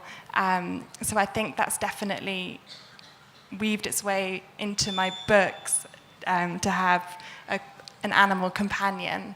And yeah, everyone just loves animals. So. And I must say, it's not just about building the character. My experience in life has been that animals have great character and empathy, and there's no animal that doesn't love you back. I had little baby bats called Vladimir, and Vladimir would wrap himself around my finger and lick me to show me he loved me. So it's not that you're creating a human-type character. I think that animals intrinsically share your emotional range. It's we who put them in a box called animals, and we put them in that box because that allows us to use them in everyday life. Actually, what you were talking about, Roald Dahl, even if you look at the BFG, the giant in that, being a non-human, other sort of a being, almost represents an animal character in the sense that you are asking, where he's able to give the boy, another perspective on another perspective on how it feels like to be, just to turn things on its head. The perspective, okay? And in that sense, I think that when it comes to kids, you can still appeal to them. They're still raw, and they have not been formed and hardened yet. Whereas a lot of adults, and I cannot write off, I'm not saying that everybody is a write-off, but so many times when faced with discrimination, with unkindness and cruelty, mindless cruelty based on nothing, as we see so much increasingly in our everyday world, adults are okay with it. They're like, it's because they are so-and-so. It's because it's an animal. It's because it's and everybody is stereotyped. Whereas the children still have the ability to feel and to be able to discern unkindness from kindness and stereotypes that should not be allowed. So I think that as writers, if at all we were ever to give a message, it would be really nice to be able to appeal to the finer sense of a child, and we can still hope to have some success with this particular audience. So, I want to ask a follow-up on that, which is, all of you write for children, or your characters are largely 12 years old or under. Is that right? Yeah. So is there a reason you've chosen an age group that's 12 and under? Do children become less open after 12?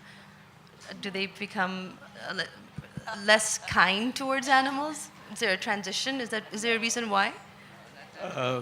May I? I think they become a little less tractable after about 12. They change at puberty. After that, they evolve into a different kind of human being. They're still a human being, right? But a completely different kind of human being. And that requires a different kind of treatment. That's the reason why I address younger children. You can't talk to a 13-year-old who is into his music and stuff like that about a dragon. You can do it to a 10-year-old. Yeah? That's the difference. Oh, I completely agree. I was very worried about the state of the world and what we're doing to animals. And I thought that it's no damn use speaking to adults. We're the ones who ruined the world. We've poisoned our seas. We've put toxins into the air. We're cutting down the forests. We're in the middle of the 6th extinction. It's a worse extinction than the one that wiped out the dinosaurs. We're in the Holocene extinction. And it's caused entirely by one species called man. But I thought that the only people that you can talk to will really listen to you are children. And exactly like Shashi said, it wasn't the teenagers and above, because they've already started to be shaped by the world. It was to the younger children that you could talk and appeal and make sense. They still have a fully functioning organ of empathy. And if you can talk to that, they are the generation that can save the world and clean up the mess that we've made. I completely agree. I think that's such a important and powerful point. And stories are so important because they have the power to make people care, whether it's about the setting or the characters or the themes in it. And for me, the stories that I read when I was that age, kind of 8 to 12, are the ones that really stayed with me. So I think that's automatically the age that I wanted to write for.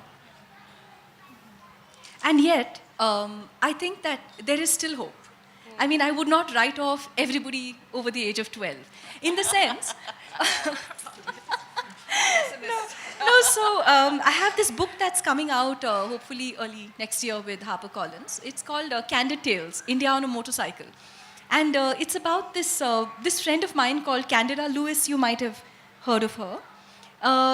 She's ridden all over India on a motorcycle. That's the theme I think here. she's covered around 33,000 kilometers. So she shared some of her stories with me, and it is I fictionalized it to quite a large degree, but the spirit of it is amazing. You know, she got on a bike and she just took off. Now, of course, these stories are for a slightly older audience, and I've written it so that it's not limited to young adults, but hopefully any adult reading it will also be able to catch the human spirit of it. And along the way, on her adventures, I just think that if people are able to relate to Candida, then anything good that she does, I mean, if she encounters an animal or a person in trouble and is able to empathize and do something, then through her, maybe a hardened reader might not be able to directly get to the animal or get to something that doesn't automatically appeal to them. But by creating a character that appeals to them or that they can, relate to, through that, there's still hope of opening up these little corners of their mind. So while you're absolutely right, before 12, they're much easier to catch. I wouldn't give up entirely on the rest of us. Thank you. Could I invite some questions from the audience, please? It's on? Wow. Okay. No, I was just curious to understand what kind of feedback you get from children themselves after they've read your books. Or is that sort of channel of communication open at all? Do they actually find a way to come back to an author to discuss something that might have touched them or something that irks them? Is there any such way that they do reach out? Well, it's a little difficult. We don't really have an open channel where kids can get in touch with us after reading books. But I've been doing a lot of readings at schools, and that's when kids run up to you and give you feedback.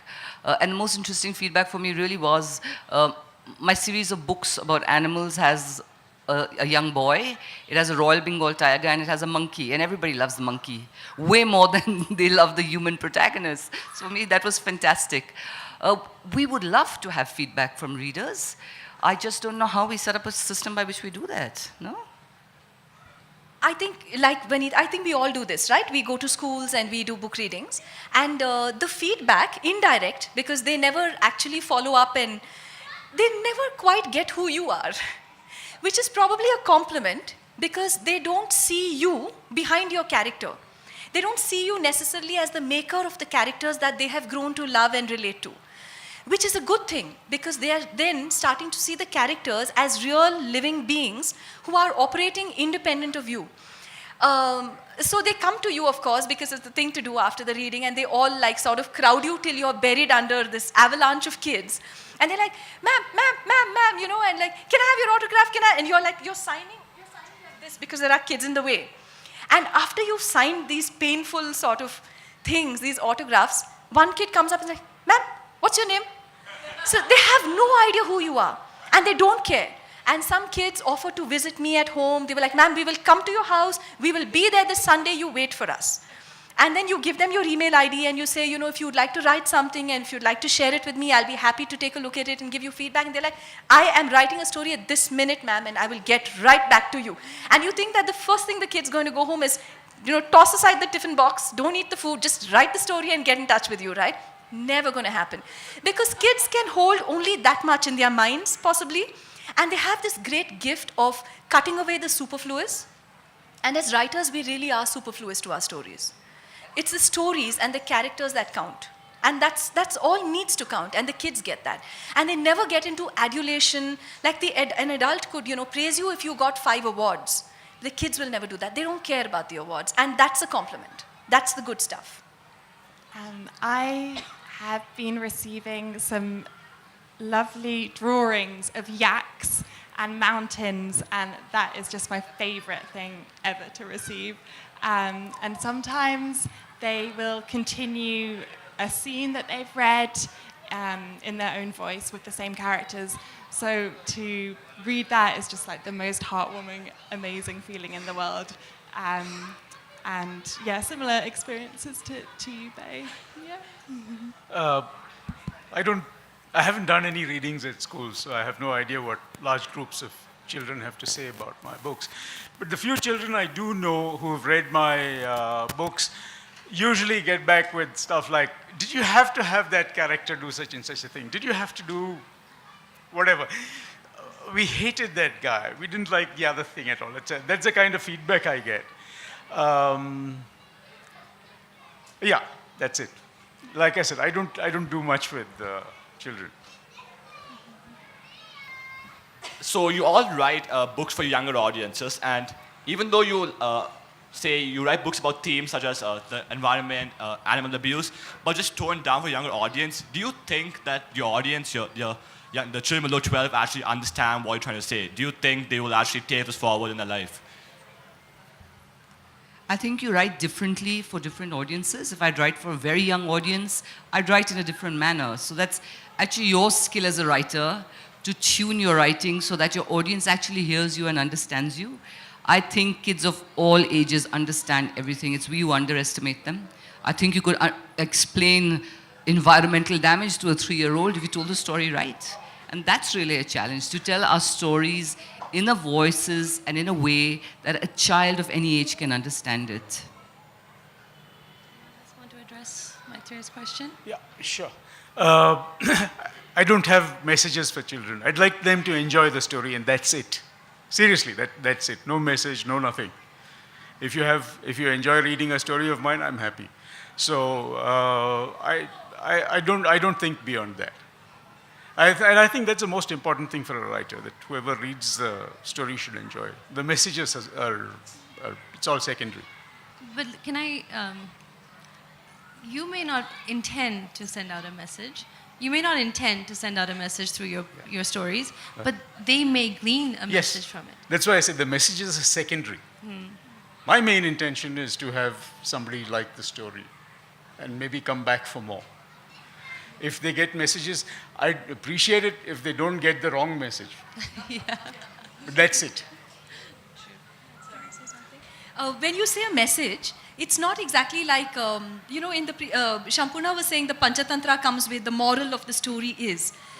We don't exactly, I don't think any of us, it works that way, where you write a story and then you have the moral of the story is good over evil or something like that. When we talk about a message now, as as writers in this day and age, it's something that is, it's subtle. It's a feeling that you try to create. So if you want to create, if you want to give a message of love for animals, you don't create the message, you create the love inside the child. So in that sense, I think everybody from, age 0, from the time a child comes out of its mother's womb and is held in the mother's arms, to the age of, maybe 95, when a person is actually leaving this world. I think every being can, is capable of relating to this sort of a thing, because you're not really taking it in from the mind, you're just absorbing it. And in that sense, they all get it, I think. I agree. I think one of the wonderful things about stories is that everyone reads differently. So sometimes I'll get children from the 8 to 12 age range asking me questions like, why is a yak suited to a high altitude? And that will be the aspect that they really grab onto and are curious about, which is not something that I've thought about including really, or being a message, or it will be something random like, how much does it snow here? Or, so children are so curious, I think there's no way to know exactly what they'll take away from it, but just hope that it's something that interests them. Yeah. Thank you, Anika. So I'm just wondering, adventure and exploration is and your books are all about, in different ways, about exploration and adventure. And that seems to have changed very significantly from when I was growing up, with the kind of books that I've read, which meant adventure, and what is today adventure and exploration. I'd love to hear from all of you, any of you, on how this genre of writing has actually changed today for children. I think what's changed is our idea of what children and childhood is. We grew up reading adventure stories that were all Enid Blyton, you know, Famous Five and all of that, where they did very safe, sweet adventures and they always had a moral, because that was a very Victorian idea of what childhood and growing up is. And we have a very different idea, thank God, a more realistic idea of what childhood is all about and the challenges that children face. So naturally, the stories we write have changed. So our stories are challenging, they're gritty, they're edgy, because we're finally seeing childhood without the blinkers, the golden blinkers of an ideal child, what it should be. And that's all for the good. Also, I think it's not necessarily just about the external dangers. Nowadays, well, if you take a Famous Five or a Secret Seven, there's always something to be solved on the outside. But nowadays, the adventures are often internal adventures. So in that sense, seeing your life as to be able to see your life as an adventure, as a journey, because if you're actually living that, it's not fun. I mean, if you're going through a bit of a rough patch, at that point of time, it's not fun at all. It's suffering, it's torment. But if you're able to, from the outside, read about the same thing happening to a character in a book, then you can, you get that perspective where you're able to step away and see it as an adventure. So I think the very concept of adventure has changed fundamentally now from not necessarily being an external thing. It can also be something, the demons can be inside. One of the things that I love is that there are now so many more feisty female characters going on adventures. I'm one of 4 girls, and growing up I was more so reading about boy characters, and now it's so much more diverse, and I think that's really fantastic. I think Jess got it right. It's much more diverse now. Much more diverse now. You can, let's look at it this way. There are many more ways in which you can get killed now than you could get killed, say, 50 years ago. So if you take that as a measure of the adventure that you can put into a story, I think we have it's up by a factor of maybe 10. So much more scope. Can I add one thing to that? There were female protagonists, like if you take Famous Five, but if you remember, Anne and George always had to set out the picnic basket. Julian and Dick never did it. And I think those stereotypes are starting to go away, right? That they don't play to the biases anymore, your characters. So, Do we have a couple of minutes left for one more question, or? We had a hand up here. Anuja? It's such a privilege to actually get to meet the people behind the stories or in the stories. Would you tell us a little bit about your writerly lives, whether it's just your daily writing routine, so that, Aditi, the next time a child says, we will write the story and email it to you right now, they have an enabler, they have a roadmap, they have a dream towards that. The writing routine is you fight fires all over the place.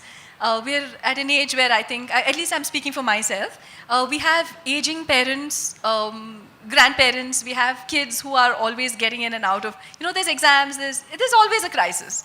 So the writing routine is nothing but to stay committed to your story while you get the time to write, and the rest of the time you're not there. So I think you just get better at multitasking, and sometimes you feel resentful because you have a story or a resolution of a story burning in your brain, and you have to cook the food at that point of time, okay?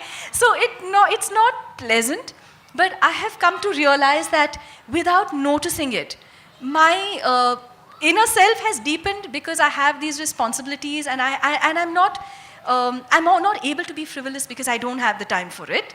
And most of my life is occupied in things and people, and the dogs in my street constantly injuring themselves, and I have to medicate them, and there you are committed.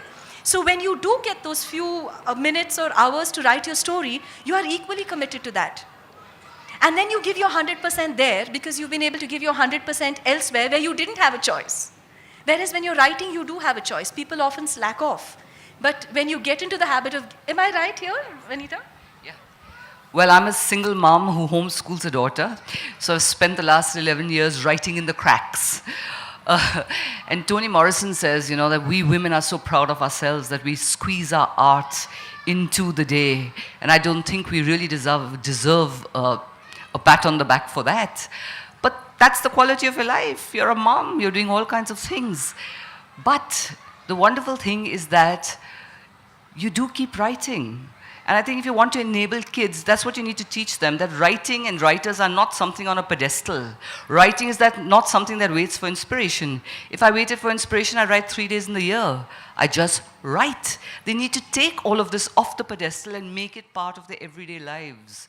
You know, write around the cracks if that's the only way you can write, but keep writing. Creativity should be an everyday part of your life. That's how you achieve stuff, and that's how you stay happy. Thank you. So now we're actually approaching, thank you for that. We're approaching the end of our discussion, but I have a lightning round that I really, really want to get to. So I'm going to pose it one to each of you. Okay. Shashi, bungee jumping or skydiving? Bungee jumping or skydiving? Skydiving. Okay. Vinita, death by crocodile or great white shark? Great white shark, of course, far more dramatic. Most overused word? Oh my God! And last, Jess, writing or editing, what's more painful? Editing. Thank you for joining us today. Okay, we have Ishan Warrior here. Ishan, over to you. Books gave me a life. I'm not exaggerating. I was a baby who spoke late. My folks even went to doctors. My mom decided to make me talk the only way she knew.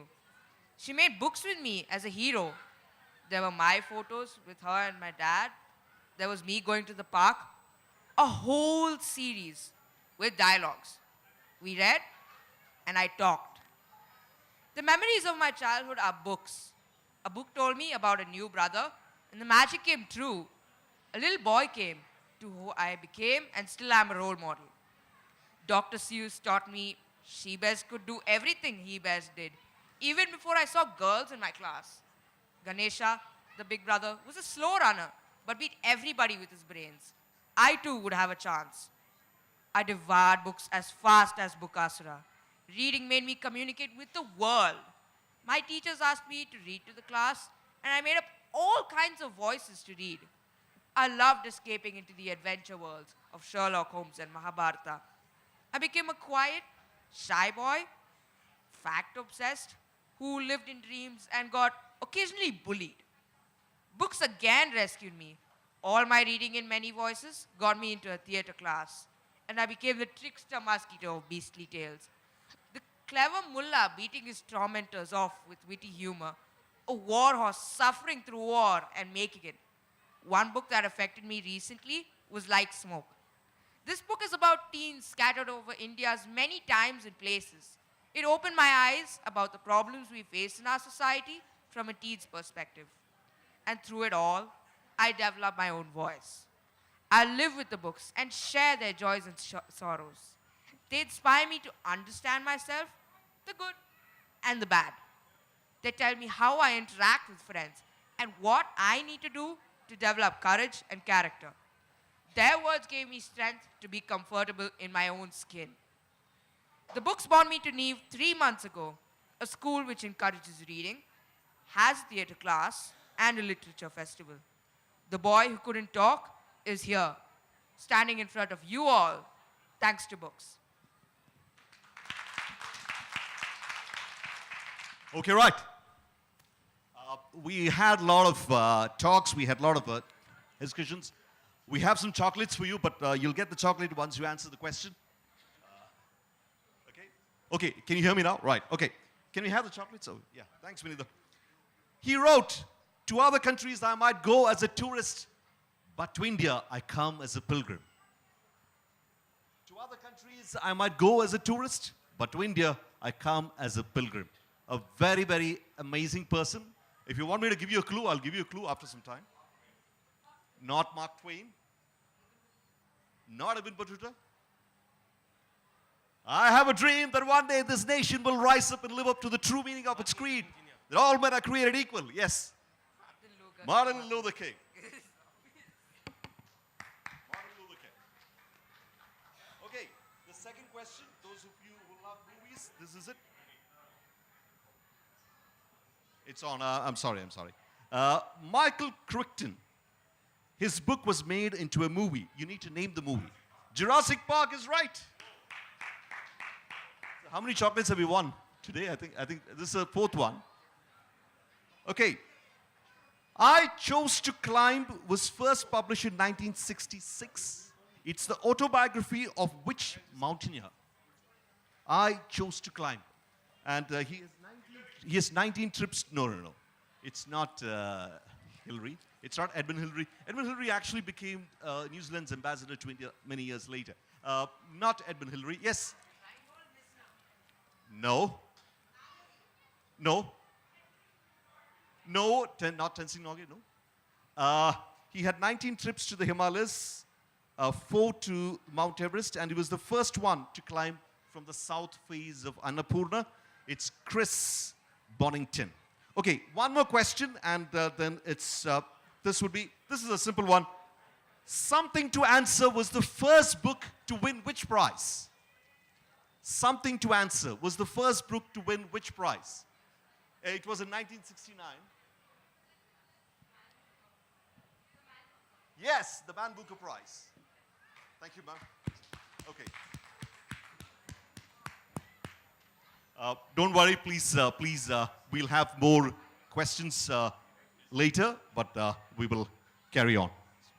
The past is past. The past is ours, and so is the present. We need to understand the complexities, the intricacies of the past as we delve into paths unknown.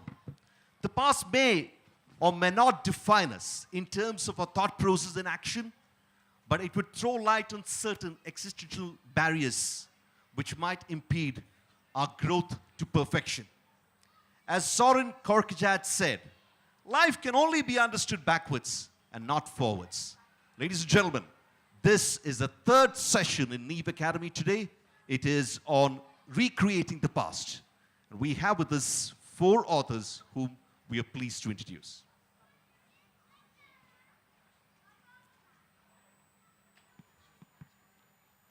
Nanika Marthani spent her childhood following her parents across many incredible parts of our incredible India. She is from the Indian Institute of Management, Bangalore. She now lives in London with her husband, 2 daughters. Everybody listen. And what? And their goldfish named Sushi and Fish Finger, who spend their days following each other. Nanika has been invited as a speaker at the Jaipur Literature Festival in 2015, 2016, and 2017. She has conducted readings in children's workshop at the South Bank Centre in London, at libraries and bookstores. She has spoken extensively in schools and other interactions and hopes to see children engage more with not only the written word, but with the wondrous world of nature. Ladies and gentlemen, put your hands together for Nanika Marthani.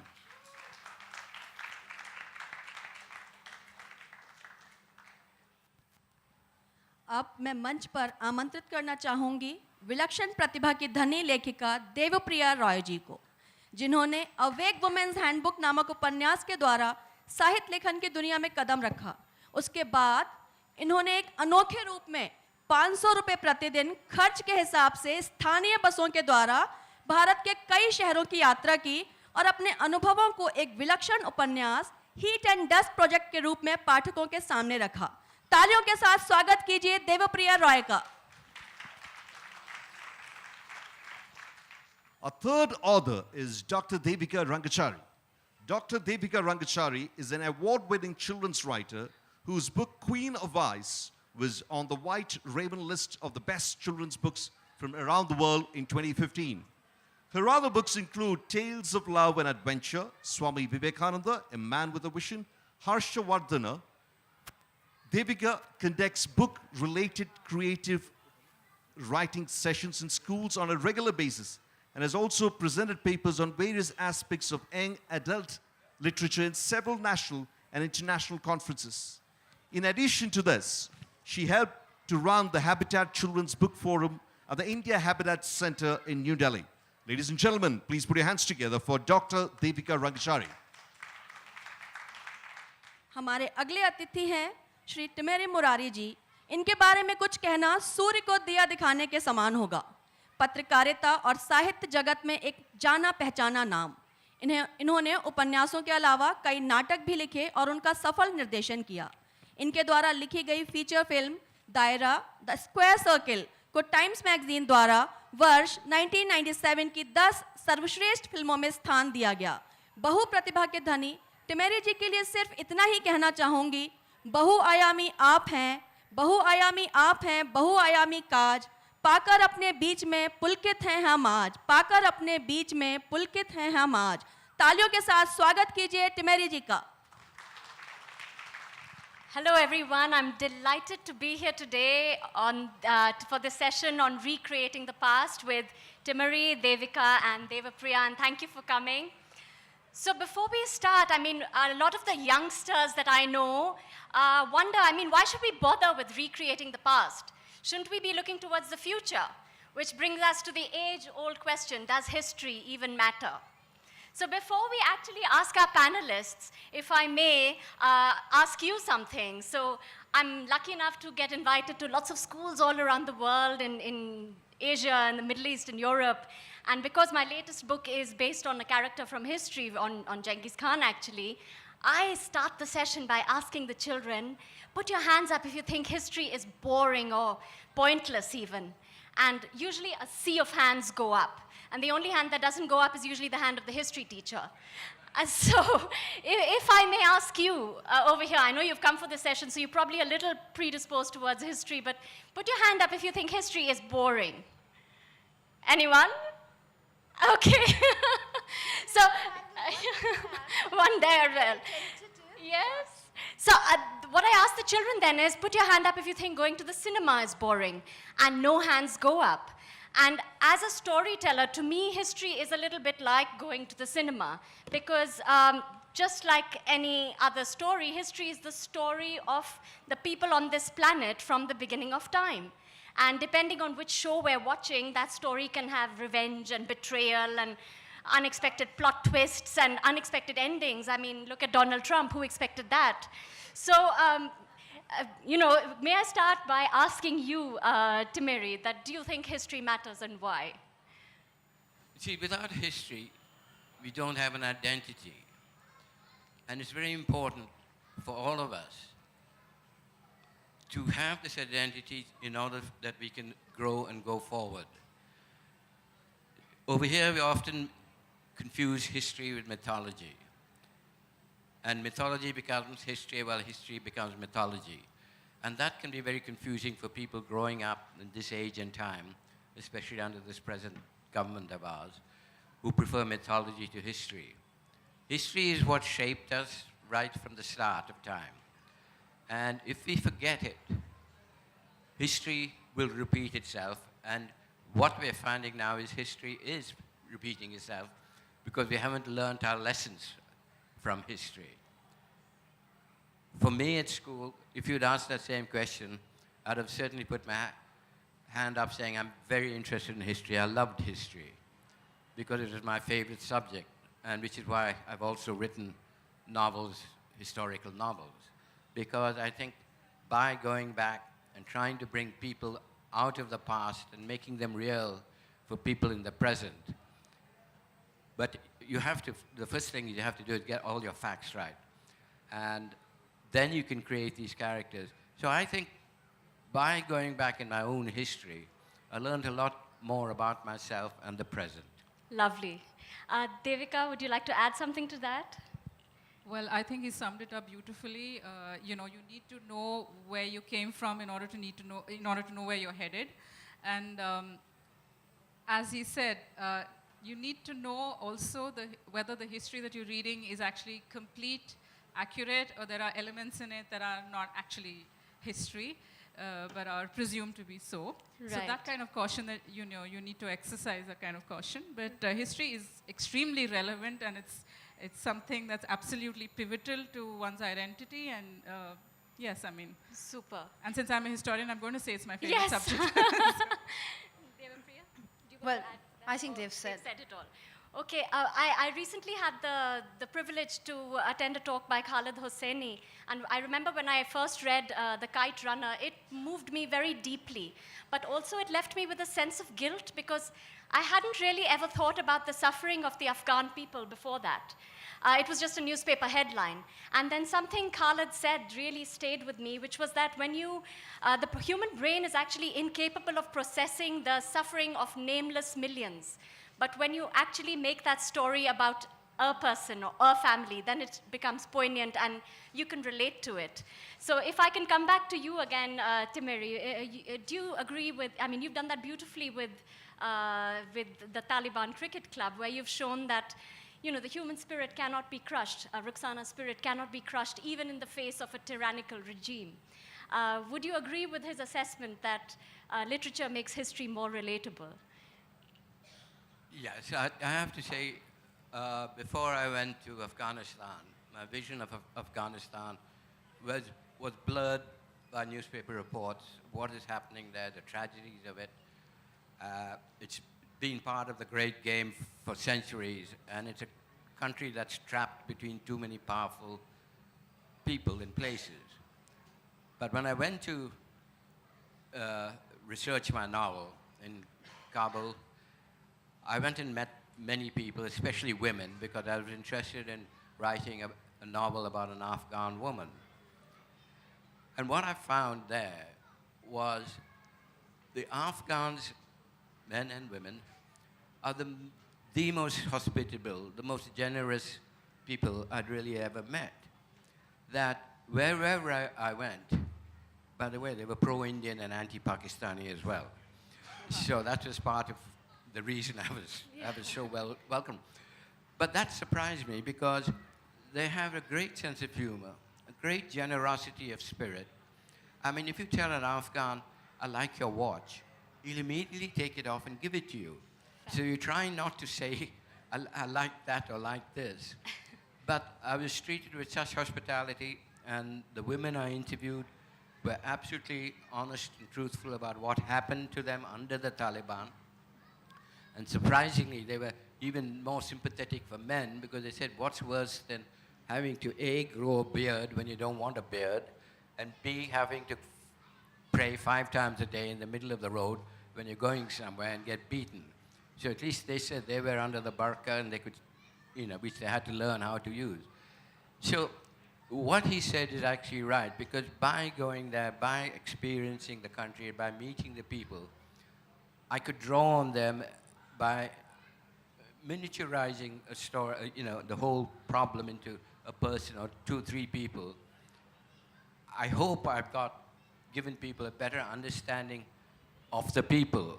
If I don't have a proper understanding of the constant war there, but at least the people who are suffering, who are surviving, who are living there, and what kind of people they are. They're not faceless. For me, they became some of the Real people. loveliest people I'd met Yeah. in my life. Lovely. So I think history books around the world have conveniently ignored women completely. So Devika, I am actually so happy that the protagonists of all your books today are women or girls. And you've done your postdoctoral research, Devika, on gender studies in Indian history. So was it a conscious decision to write Dida, am I saying her name correctly, the Queen Dida, was it a conscious decision to write her back into our history books? Absolutely, it was a very conscious decision. As we all know, the writing of history is male-centered. Women are normally, in textbooks largely, they're dealt with in one paragraph at the end of a particular period that's being discussed, where you have a paragraph entitled Social and Cultural Conditions, where you're told what kind of jewelry women wore and what kind of clothes they like to wear, which gives children the impression that this is the obsession of women throughout the past, that they just got up every morning and wondered what to wear. But then when you look at the actual sources of history, you look at inscriptions, coins, texts, and so on, you discover that women had an extremely strong presence. in a lot of time periods, and they've just been written out of history. So the reason I chose to write about Didda is, one, you don't really read about the history of Kashmir, you know, in your textbooks. Maybe a paragraph or so is, you know, devoted to it. And Didda is dealt with in two ways in most historical narratives. She ruled Kashmir for around 50 years in the 10th century. And she did this despite the fact that she was lame. She couldn't walk around on her own. She needed somebody to carry her from place to place. One, she's either seen as somebody extremely trivial, that yes, okay, she ruled, but let's concentrate on the reigns of the men who ruled before and after her, even if they ruled for a couple of years, because men are intrinsically more important in the historical narrative. Or, yes, she ruled, but you know, was she really a woman then? Because woman is not supposed to be ambitious enough or ruthless enough or strong enough to want to rule and to be able to rule. So now let's look at her character instead. What are her moral failings? Was she a good person or was she a bad person? Now, these kind of standards are never applied to male rulers throughout history. You look at their administrative or other contributions. You do not look at their you know, moral or other failings. Absolutely. So I thought that Didda's history deserved to be told, and to an audience that would be directly impacted by it, you know, in ways that would help them shape the world, which is why I did so. Super. And I think Devapriya, Indira Gandhi is one of those exceptions to the rule where she's had so many books written about her that you probably had to find an angle, okay, how do I tell her story in a new way? Yeah. And I love the route you've chosen, the graphic novella format, to tell her story to a generation that was born after her death, actually. So to me, Indira Gandhi doesn't even feel like history because she was so much a part of our childhood and growing up and all of that. But it's so interesting that you've chosen this route, and tell us, why did you feel that her story needed to be retold to this generation? So yesterday when I was speaking, when I was doing my workshop with the kids, I got the real answer to that question, what was the point of doing this book? So they were kids, 8-year-olds, and I said, okay, so we're going to talk about Indira Gandhi, and this is the book. I showed them some images, and I said, do you know who Indira Gandhi was? 5 hands shot up in the air. I asked the first little girl. She said, Indira Gandhi was Mahatma Gandhi's wife. Okay, so I laughed. The next one said, no, Mahatma Gandhi's daughter. And then, so that went on for a while. And then one of them said, Rahul Gandhi's something. So then finally there was a little boy called Dhrubo who said, he said very primly, she was India's first woman prime minister. Okay, so we all clapped for Dhrubo. And it suddenly came to me how very important Priya in my book was. But the struggle for us was to bring Indira Gandhi alive to this generation, who obviously don't recognize her, yes. For whom, you know, that bird-shaped streak in her hair, which is so familiar to all of us, means nothing. So what the struggle for us was, how to bring her from a biography or, you know, or a history textbook into their lives. Right. So that's why we chose the format of the graphic biography, but interspersed with a little novella, yes, about a little girl called Indira Thapa, who's growing up in a gaon in Delhi. You know the gaons in Delhi? They are the working class colonies. And she goes to a government school there. And she has a favorite teacher who she's in love with. And the favorite teacher gives them all an assignment to do a little oral history project on their names. Who named you and why?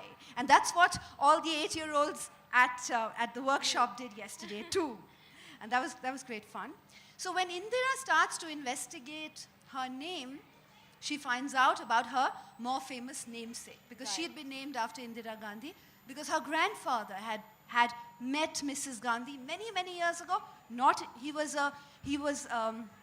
in the army, and he was a Gorkha soldier in the army. And many, many years ago in the 62 war, which India lost, but where Mrs. Gandhi had been the only sort of national leader to actually go to the borders. So he'd met her there. And that's how, yeah. Lovely. So very recently, my husband and my daughters, they gifted me with a DNA testing kit, which apparently it traces your ancestry back 500 to 1,000 years. And I was quite skeptical about this whole thing, but apparently it works, and it's scientific and all of that. So anyway, so when the results came in on this page, I found written that I'm 98% from Pakistan, which is undivided India, which is where my grandparents and all of them came from. I'm 1% from Western Asia, somewhere around Iran, and 1% from Eastern Europe, somewhere around Slovakia. And I looked at that paper and I said, gosh, I have no idea who I am. And so, you know, I think it's so important. In my head, I was thinking, what is the story? Why did my ancestors at some point leave Eastern Europe and trudge through, you know, to Western Asia and then finally settle down by the banks of the river Indus? What was their story? So I think to me, it was fascinating that we all haven't really arrived here out of nowhere, out of thin air. We all have our histories, and the way we look, or the food we eat, or the language we speak, or the music we like, or the choices we make in life are all sort of driven by a little bit of history that has passed down through the ages. So do you think you agree with that, Timiri? Well, history, I was asked once of which history to believe.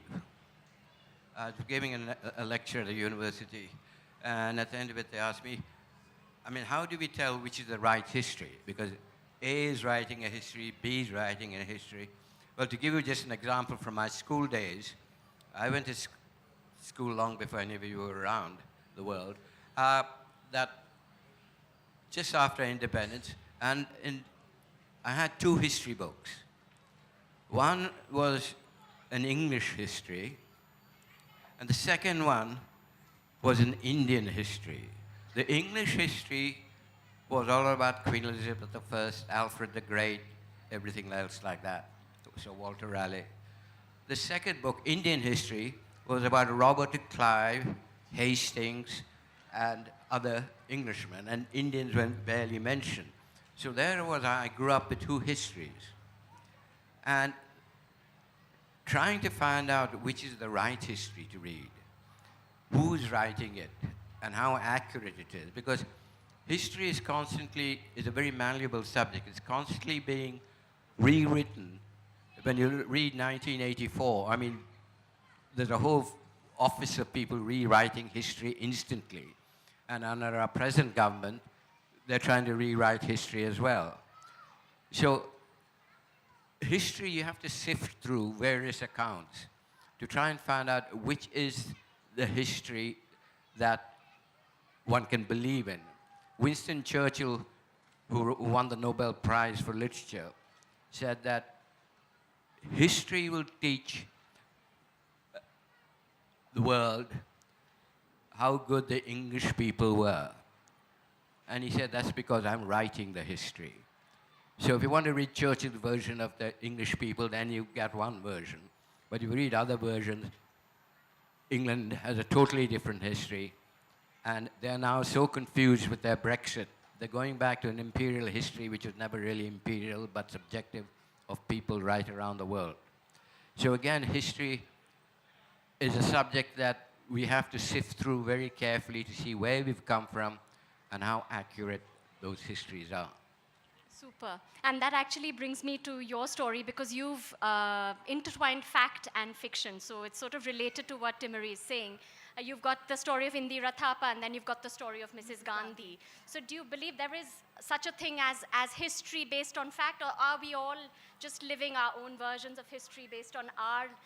So I think as storytellers, we're not really representing the past, we're representing the past, sort of holding up this mirror that reflects and refracts reality, and we put our lens in, the prism that is the baggage of whatever we carry. So the challenge for this book is that because it's part biography, we had to actually recreate her life. So we did a lot of research, including what's the kind of saris she wore, or what were the pelmets in Anand Bhavan like, because it was being visual. So there was a lot of visual research that Priya did. But I think the challenge with Indira was how do you talk about the emergency? How do you talk about the anti-Sikh riots that happened after she died when you're talking to a child? Yes. So for that, I think the fictional narrative was so important that we don't, it's not a hagiography. It's actually a layered story of her life, but we are also able to provide a context to a young reader to understand. To understand that. And what I love about Devika's book is that the protagonist, she is unapologetically ambitious. She is ruthless. She has a lot of gray characteristics, and we still root for her. So, Devika, do you think it is time for the hero in history to be rewritten, the role of the hero, and for her, and I choose my words carefully, and for her to be allowed to step off that pedestal and be herself? Absolutely. We don't have to glorify or whitewash any figure in history simply because he or she exercised, total power at a particular period of time. Every human being has shades of gray, and you can't wish that away. Of course, Didda had a lot of gray in her character, and I don't know what it says about me as a person. I found writing about Didda, writing in Didda's voice much easier than the other protagonist that I had, who was a much nicer, softer person. So I actually identified with the darker personality more. But I would say let's just, accept and acknowledge figures in history for what they were. And not try and attribute certain characteristics to them that we would wish them to have. Having said that, I would say, taking off from your earlier point, there is no such thing as objective history. You cannot remove the historian from, in between you and the source. It depends on what the particular historian wants to derive from a source. So I could be looking at Didda's inscription and only looking at it as, using it for the fact that, it was made of a particular metal, and that's the only thing that's important to me. But somebody else could be looking at it from another angle saying, oh, this is a woman who's issued an inscription, this means something. So you're actually, unless you are an historian who's actually engaging with the sources, you are largely dependent on what the historian is trying to tell you. So you have to actually read between the lines, look for the fractures in the text, and then derive the real history from that. And so yes, I think all of history needs to be rewritten in a largely objective way, and strictly removing all myths and legends from it, and making a clear distinction from what is real history, from what between that and what is concocted history. I just wanted to add to that that's exactly right. So, in the novella part of Indira, you have this child asking, but how do you know, asking the artist who's creating a graphic biography of Mrs. Gandhi, but how do you know this? So she says, okay, this is recorded in that little diary entry, but this I'm imagining. So, that distinction, there's a lot of conversation around that, around how we know. Right. Timeri, we were talking earlier, and I think he deserves the cup for Afghanistan doing so well in cricket today, because it was his book that started it all off. But I love the metaphor he used. I think I read in one of your interviews, the metaphor of cricket being this game of fair play and playing by the rules, and then you set that story in a regime which is tyrannical and plays by their own rules. And I loved the layered metaphor that was there in that book. So will you tell us a little bit about how you chose to write it in this way? Well,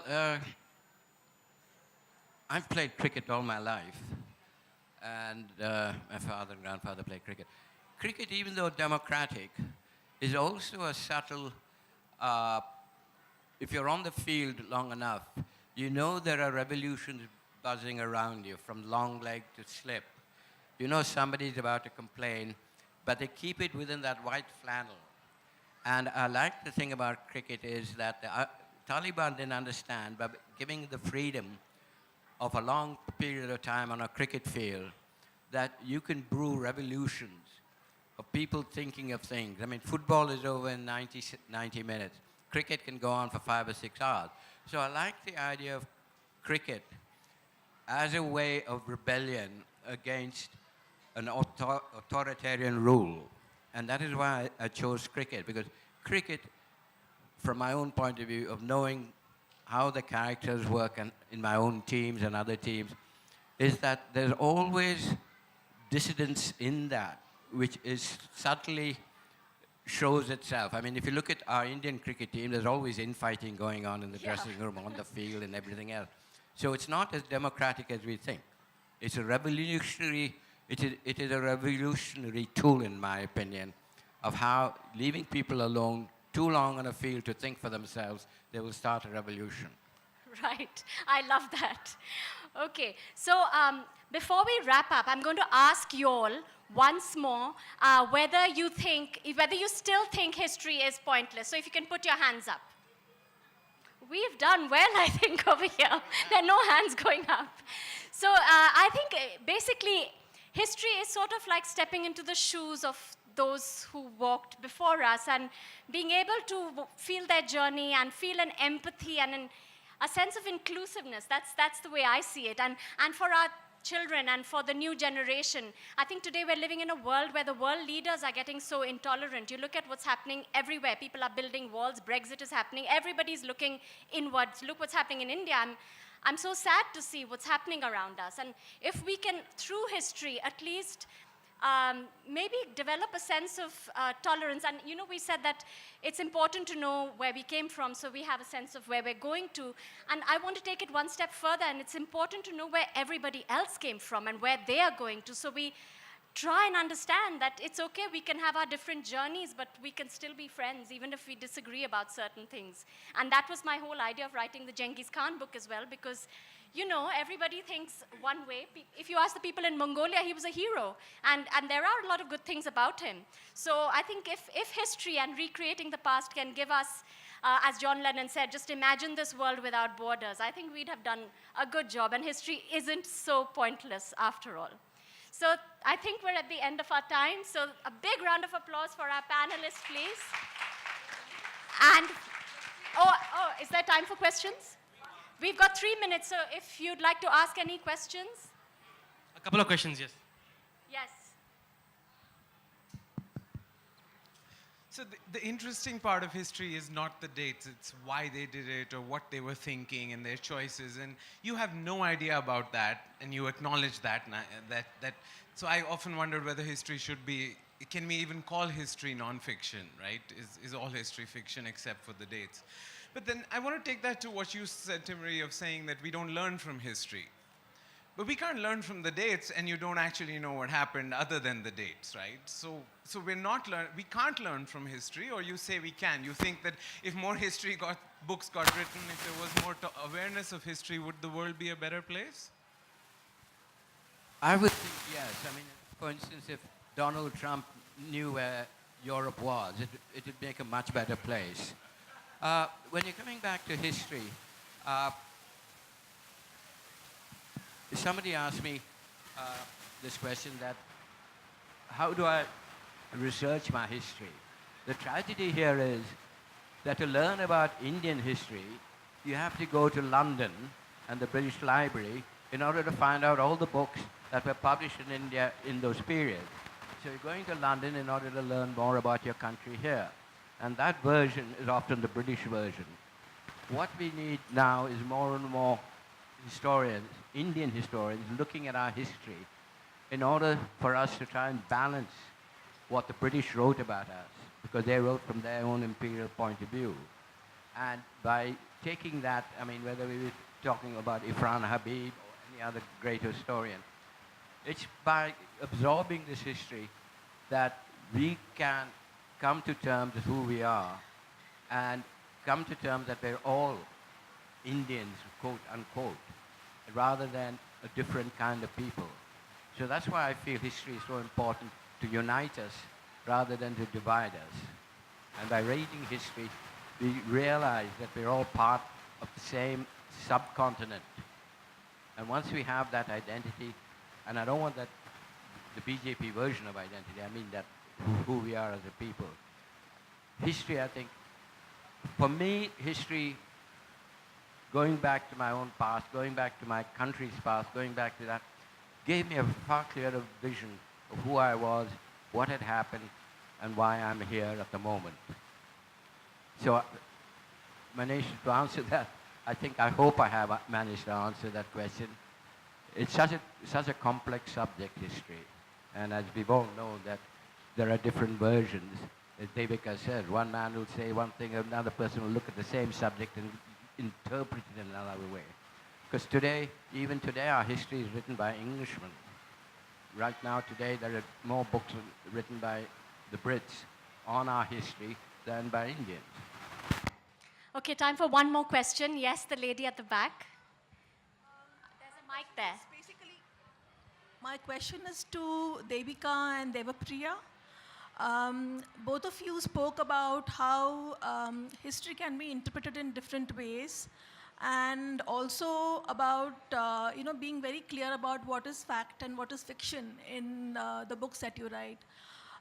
Could you speak to us a little bit about the responsibility of the significant adults in the children's lives, the teachers, the parents, the other people? Because a lot of times what we see is that the books are bought and they're given to the children. And then beyond that, parents don't engage. And so the interpretation of history that we need to do is really not happening. So can you speak a little bit, maybe some about that? No, I completely agree with you. You never know why a book is being bought for a child, right? So, which is why when we were asked to write a graphic biography of Indira Gandhi, I knew that there was always that risk that there would be, so a parent would think, okay, this is a book the child should read, but there would be no engagement, which is why I introduced that fictional story of a child their age who has a favorite teacher who's engaging with her on the subject. So I kind of internalized that engagement, that ideal engagement that should be there for the child to read the book into the book. If I may be allowed to, if I may be allowed to say so, sometimes I feel that parents are the biggest obstacles in a child's reading journey, but I don't mean every parent, I just mean an alarming majority of them. So the point is that you never know. When you write for children, you know you have to go past the gatekeepers who are the parents and the teachers who keep blaming each other and saying that no, that one will react and this one will react, when actually children are the most non-judgmental creatures there are. I mean, and they have the intelligence and the ability to discern what they want to take from a particular book without you standing there and breathing down their necks and trying to tell them what to learn. So when I wrote Queen of Ice, I actually had these conversations with my publisher because there is a lot of blood and gore in this tale. And this whole discussion about will librarians accept it, will teachers accept it, and I was fortunate enough to have wonderful publishers who said just go ahead and write whatever you want to write. It's our responsibility to market the book. And I still have a lot of, okay, but is this appropriate for a 12-year-old or a 13-year-old? And for God's sake, I mean, are we delusional here? You know what children are exposed to otherwise. So then to pussyfoot around and say, I'm not sure they can deal with the whole fact of a strong woman in history is absolutely ridiculous. I don't know how to use the words to express, my anger, sometimes the reaction to this. But the fact is that if you want to read about history, then you have to accept history for what it is. And if this actually happened, then it is happened. Then you just swallow it like a bitter pill and say, okay, fine, this is what happened. But if you are interested in a very colored, different version of history, then do not buy my book. That's all I would say. So thankfully, and I have had, as you know, one of my other publishers is sitting here, and I've had a lot of ridiculous reactions to another book, which just happens to have the word love in the title, and it's meant for 14-year-olds. I mean, and I've had schools and parents saying, oh, but can we actually expose 14-year-olds to the word love? Even though this love story is from Indian history, so you're actually again teaching them about history. So I could carry on for an hour or so, but I would just like to say that, come on, I mean, let's just trust the children who read. If they read, that's a huge thing to begin with. So, just let them be. Let them take what they want to from a particular book. And if you don't want them to read it, then, have a sensible discussion with them about why you don't want them to read a particular book, rather than, all your moral judgments and so on coming in. Couldn't agree more with that. So I think now we're seriously over time. So thank you so much for coming and being part of it. And thank you very much, Timiri, Devika, and Devapriya. Thank you so much. Thank you very much. Good morning, everyone. My name is Sadhna Diya Sridhar, and I'm from 8P.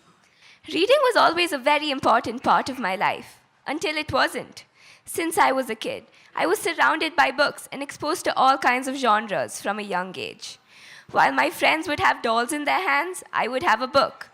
I used to share my love with my friends, teachers, and families by making book reports, writing my own books with illustrations, recommending books, borrowing books, and entirely lost in the world of books. Sadly, this didn't last long, and soon I stopped reading as much as I could have to explore the world of movies and cinema. I began to think that reading a book was a waste of time when you can just watch the book's manifestation on the screen.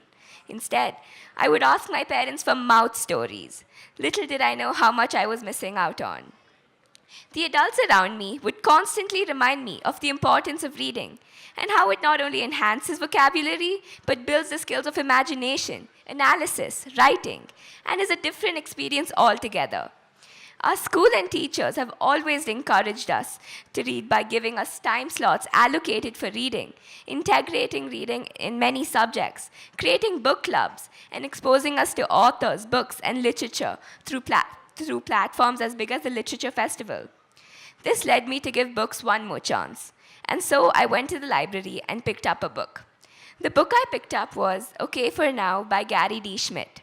As I opened the book, I could not help but think how boring it was.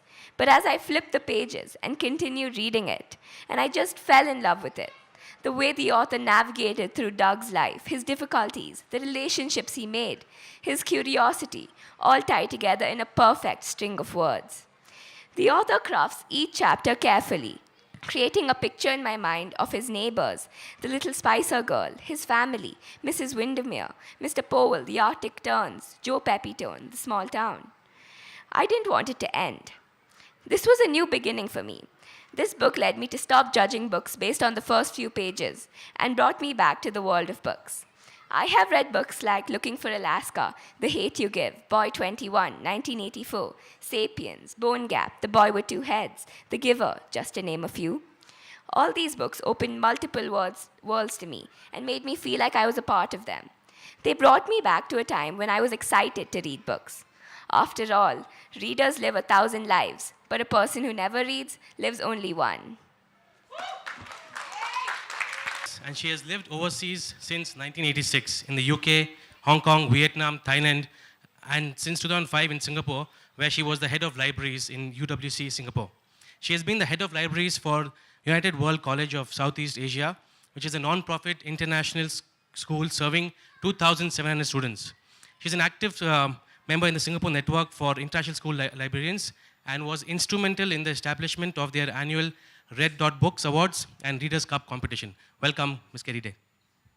In one of his recent tweets, Dr. Shyam Bhatt says, "What would you do differently if you thought you had infinite time? Or if you thought you had just a few months left?" Difficult question, very difficult for me. To throw some light, let's hear Dr. Bhatt talk about how our perception of time changes our energy, our focus, and our priorities. Please welcome on stage, sir. The next panelist is someone I relate to, maybe because I'm introducing her in the next discussion also. Dr. Nadia Hashimi is a pediatrician and a novelist. What a beautiful combination. Who knows children better than a pediatrist? She's born to Afghani parents and lives in the States and often dealt with the question on one side, do these strangers belong here? People always asked her those questions, or she felt she was getting those questions by these looks. And then when she traveled to her homeland, she had to deal with comments like, oh, these foreigners are here. Ms. Nadia, welcome you on stage.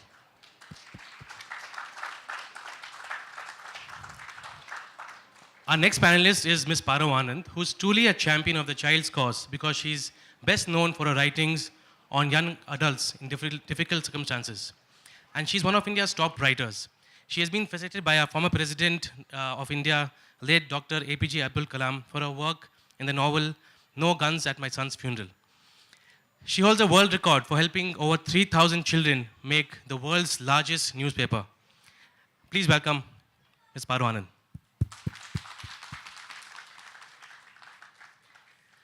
And the final panelist is Ritu Vaishnav, who runs a children's bookstore that actively works with schools to build a strong reading culture among students. Ritu wears many hats. She's been a teacher, a feature writer, reporter, news producer, and a book editor. So when not working with her books, she actually escapes into them. Can we welcome Ritu Vaishnav? Yes, okay. Check. I must say, the previous panel was a perfect introduction to this topic. And the official title here, Protect or Prepare. How do we transition and guide children as they start reading challenging and serious themes? When are kids ready to read about conflict, tragedy, sexuality, death, substance abuse, racism, trauma, mental illness, family dysfunction, and any number of other things? What should children be protected from, and what do they need to be prepared? As a school librarian, I'm often asked, how do we make decisions about which books are appropriate and at which age? And I want to say that the topic of this panel is very appropriate at this time because of the Me Too movement and because for the fact that last week, at least in the US, it was Banned Books Week. And of course, Paro addressed this very topic in her keynote this morning. Here on the panel, I'm really pleased that we have a psychiatrist who's also a physician who's also a writer, and then a writer whose profession it is to raise difficult topics. So before we get started, I thought I would ask a few questions. Now, the first question, I want people to raise their hands, but only if you're under 18. If there's some nice teenagers here in the room. So, under 18-year-olds, raise your hand if you ever read a book with themes or material that you weren't prepared for. Themes that troubled you and made life seem more confusing or difficult afterwards. Yeah, raise your hands. Okay, thank you. Thank you. Now, the over 18s, same question. Did you ever read a book with themes and material that you weren't prepared for and that troubled you and made life more confusing or difficult? Adults. Okay. Second question, under 18s. Did you ever read a book that helped you with some situation in life so that the book prepared you? Under 18s, did you read a book that helped you? Okay. Over 18s. All right, very good. Okay, I'm going to start with Shyam because he's an expert on emotional wellness. I really enjoyed his TEDx talks. He did one on heartbreak, which had a very disturbing statistic about how in India heartbreak can lead to suicide. He also did one on meditation. So my opening question to him is, what do you see as the relationship between books, external reality, and the world in our head? For example, how does reading books about death affect children? Should they be protected from those books, or does it prepare them? Thank you. Thank you, Katie. Pleasure to be here. What is the connection between the world inside our heads, the world outside, and books? Well, firstly, all of us are living in a world inside our heads, right? I mean, undeniably, where are you hearing our voices right now? If you had to point to the location you were hearing this voice, what would you say? Where are you hearing this voice? In your head.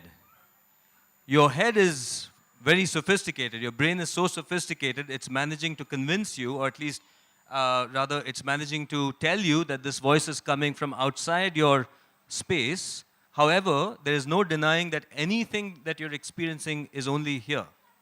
So it's amazing what the brain is able to do, that it's able to take all of the stuff that's always happening in our heads and sort of lend a certain, make it so that we can be sane in this world.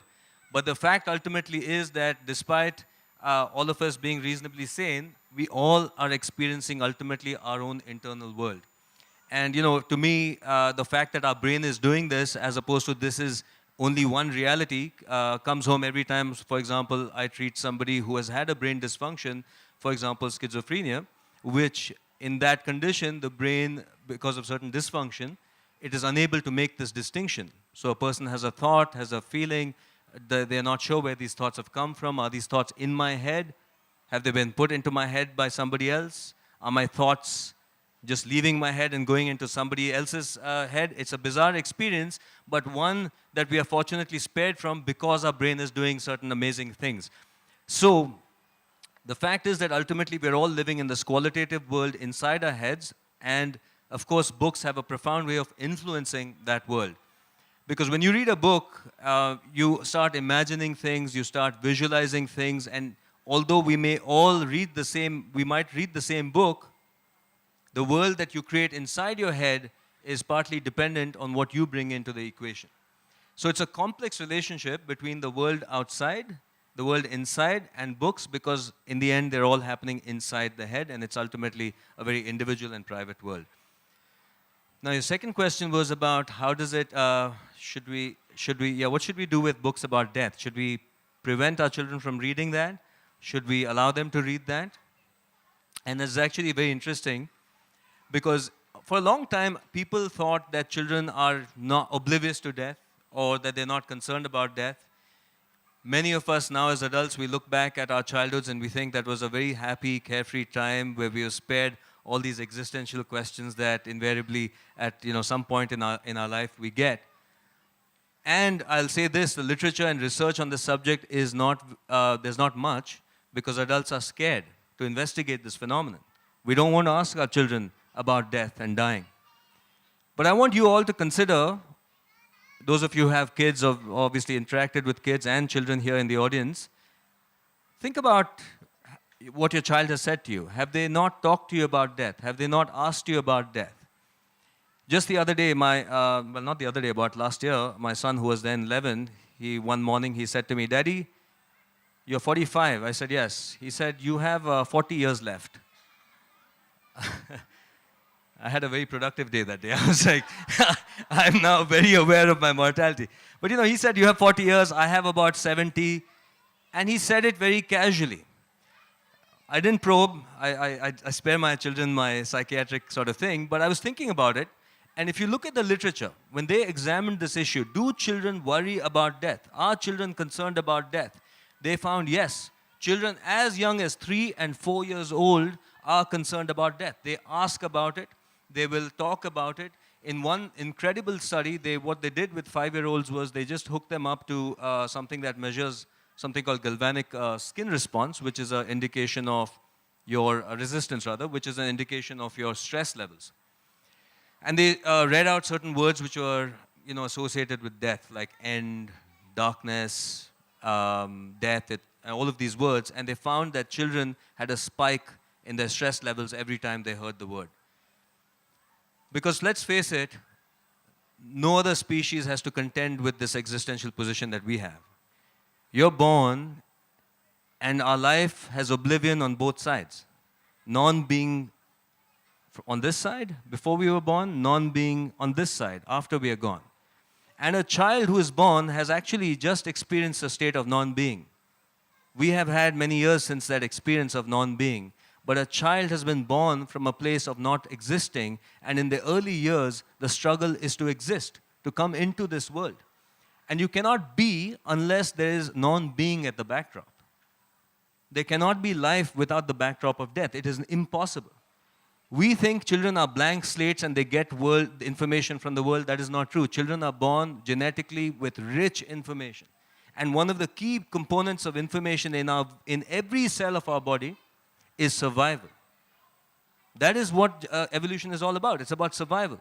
So there is no way any living creature will come into this planet without having a deep visceral sense of what it means to not be. They've seen children are scared of darkness instinctively. They're scared of something approaching them in darkness. They're scared of sleeping sometimes. So we know children are scared of death. We cannot protect them from that. And frankly, most of us haven't even come to terms with our own death and mortality. It's not like we have figured it all out and now I can tell my child, hey, listen, yeah, sure, I'll tell you what's going to happen. No. We are deeply anxious ourselves about our death, perhaps even more so than, than the children we are trying to raise. So they raise the question, and immediately what do we do as adults? We try to stop the conversation. We say, hey, no, you're going to a better place. Even the most non-religious of us, what do? We have to turn to something. What are we going to say? Am I going to be nihilistic with my child and say, no, this is all there is, my child. After you're gone, it's all over. No, I can't do that. So in my anxiety as a parent, I'm going to say something. And I'm going to say it in an effort to still this person's anxiety, and therefore the child will slowly start taking on the same mythologies that we all have. And so the fact is it's not that the child becomes an adult and transcends their fear of mortality. It is that we have layers on layers of defense upon our still childish understanding of death. And when death confronts us as adults, we often revert back to our childhood, doing the same thing which children do to confront death, which is one, either a feeling that of personal inviolability, that somehow death will not affect me, I'm somehow different, or the hope of a rescuer, the magic rescuer, something, somewhere, God, somebody is going to take me out of this and I will not die.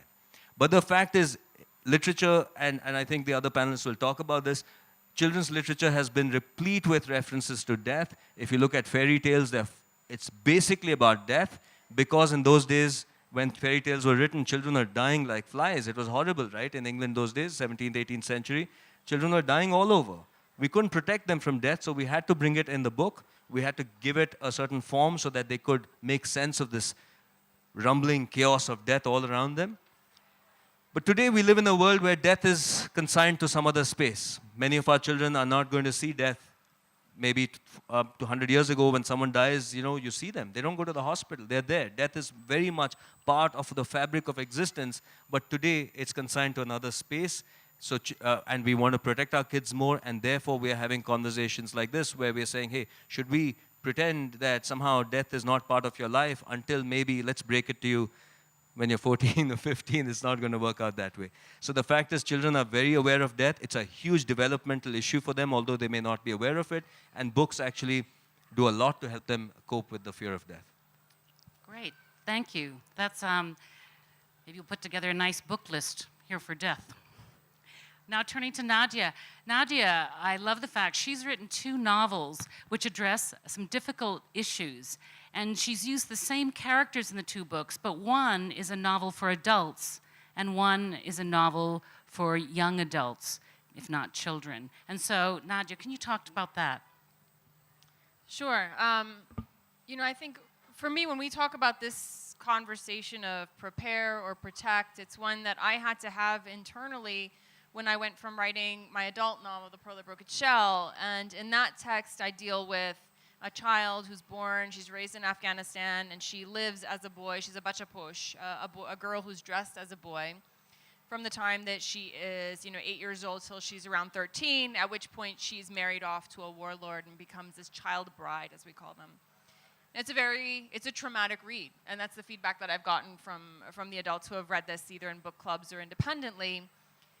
And so one day, because of the popularity and discussions with that novel, my agent called me and she said, I think you should write this novel, but for a younger audience. And my first reaction was, are you mad? Why would I? The adults are traumatized. How could I possibly imagine doing this? And she, in her infinite helpfulness, said, you'll figure it out, and hung up on me. But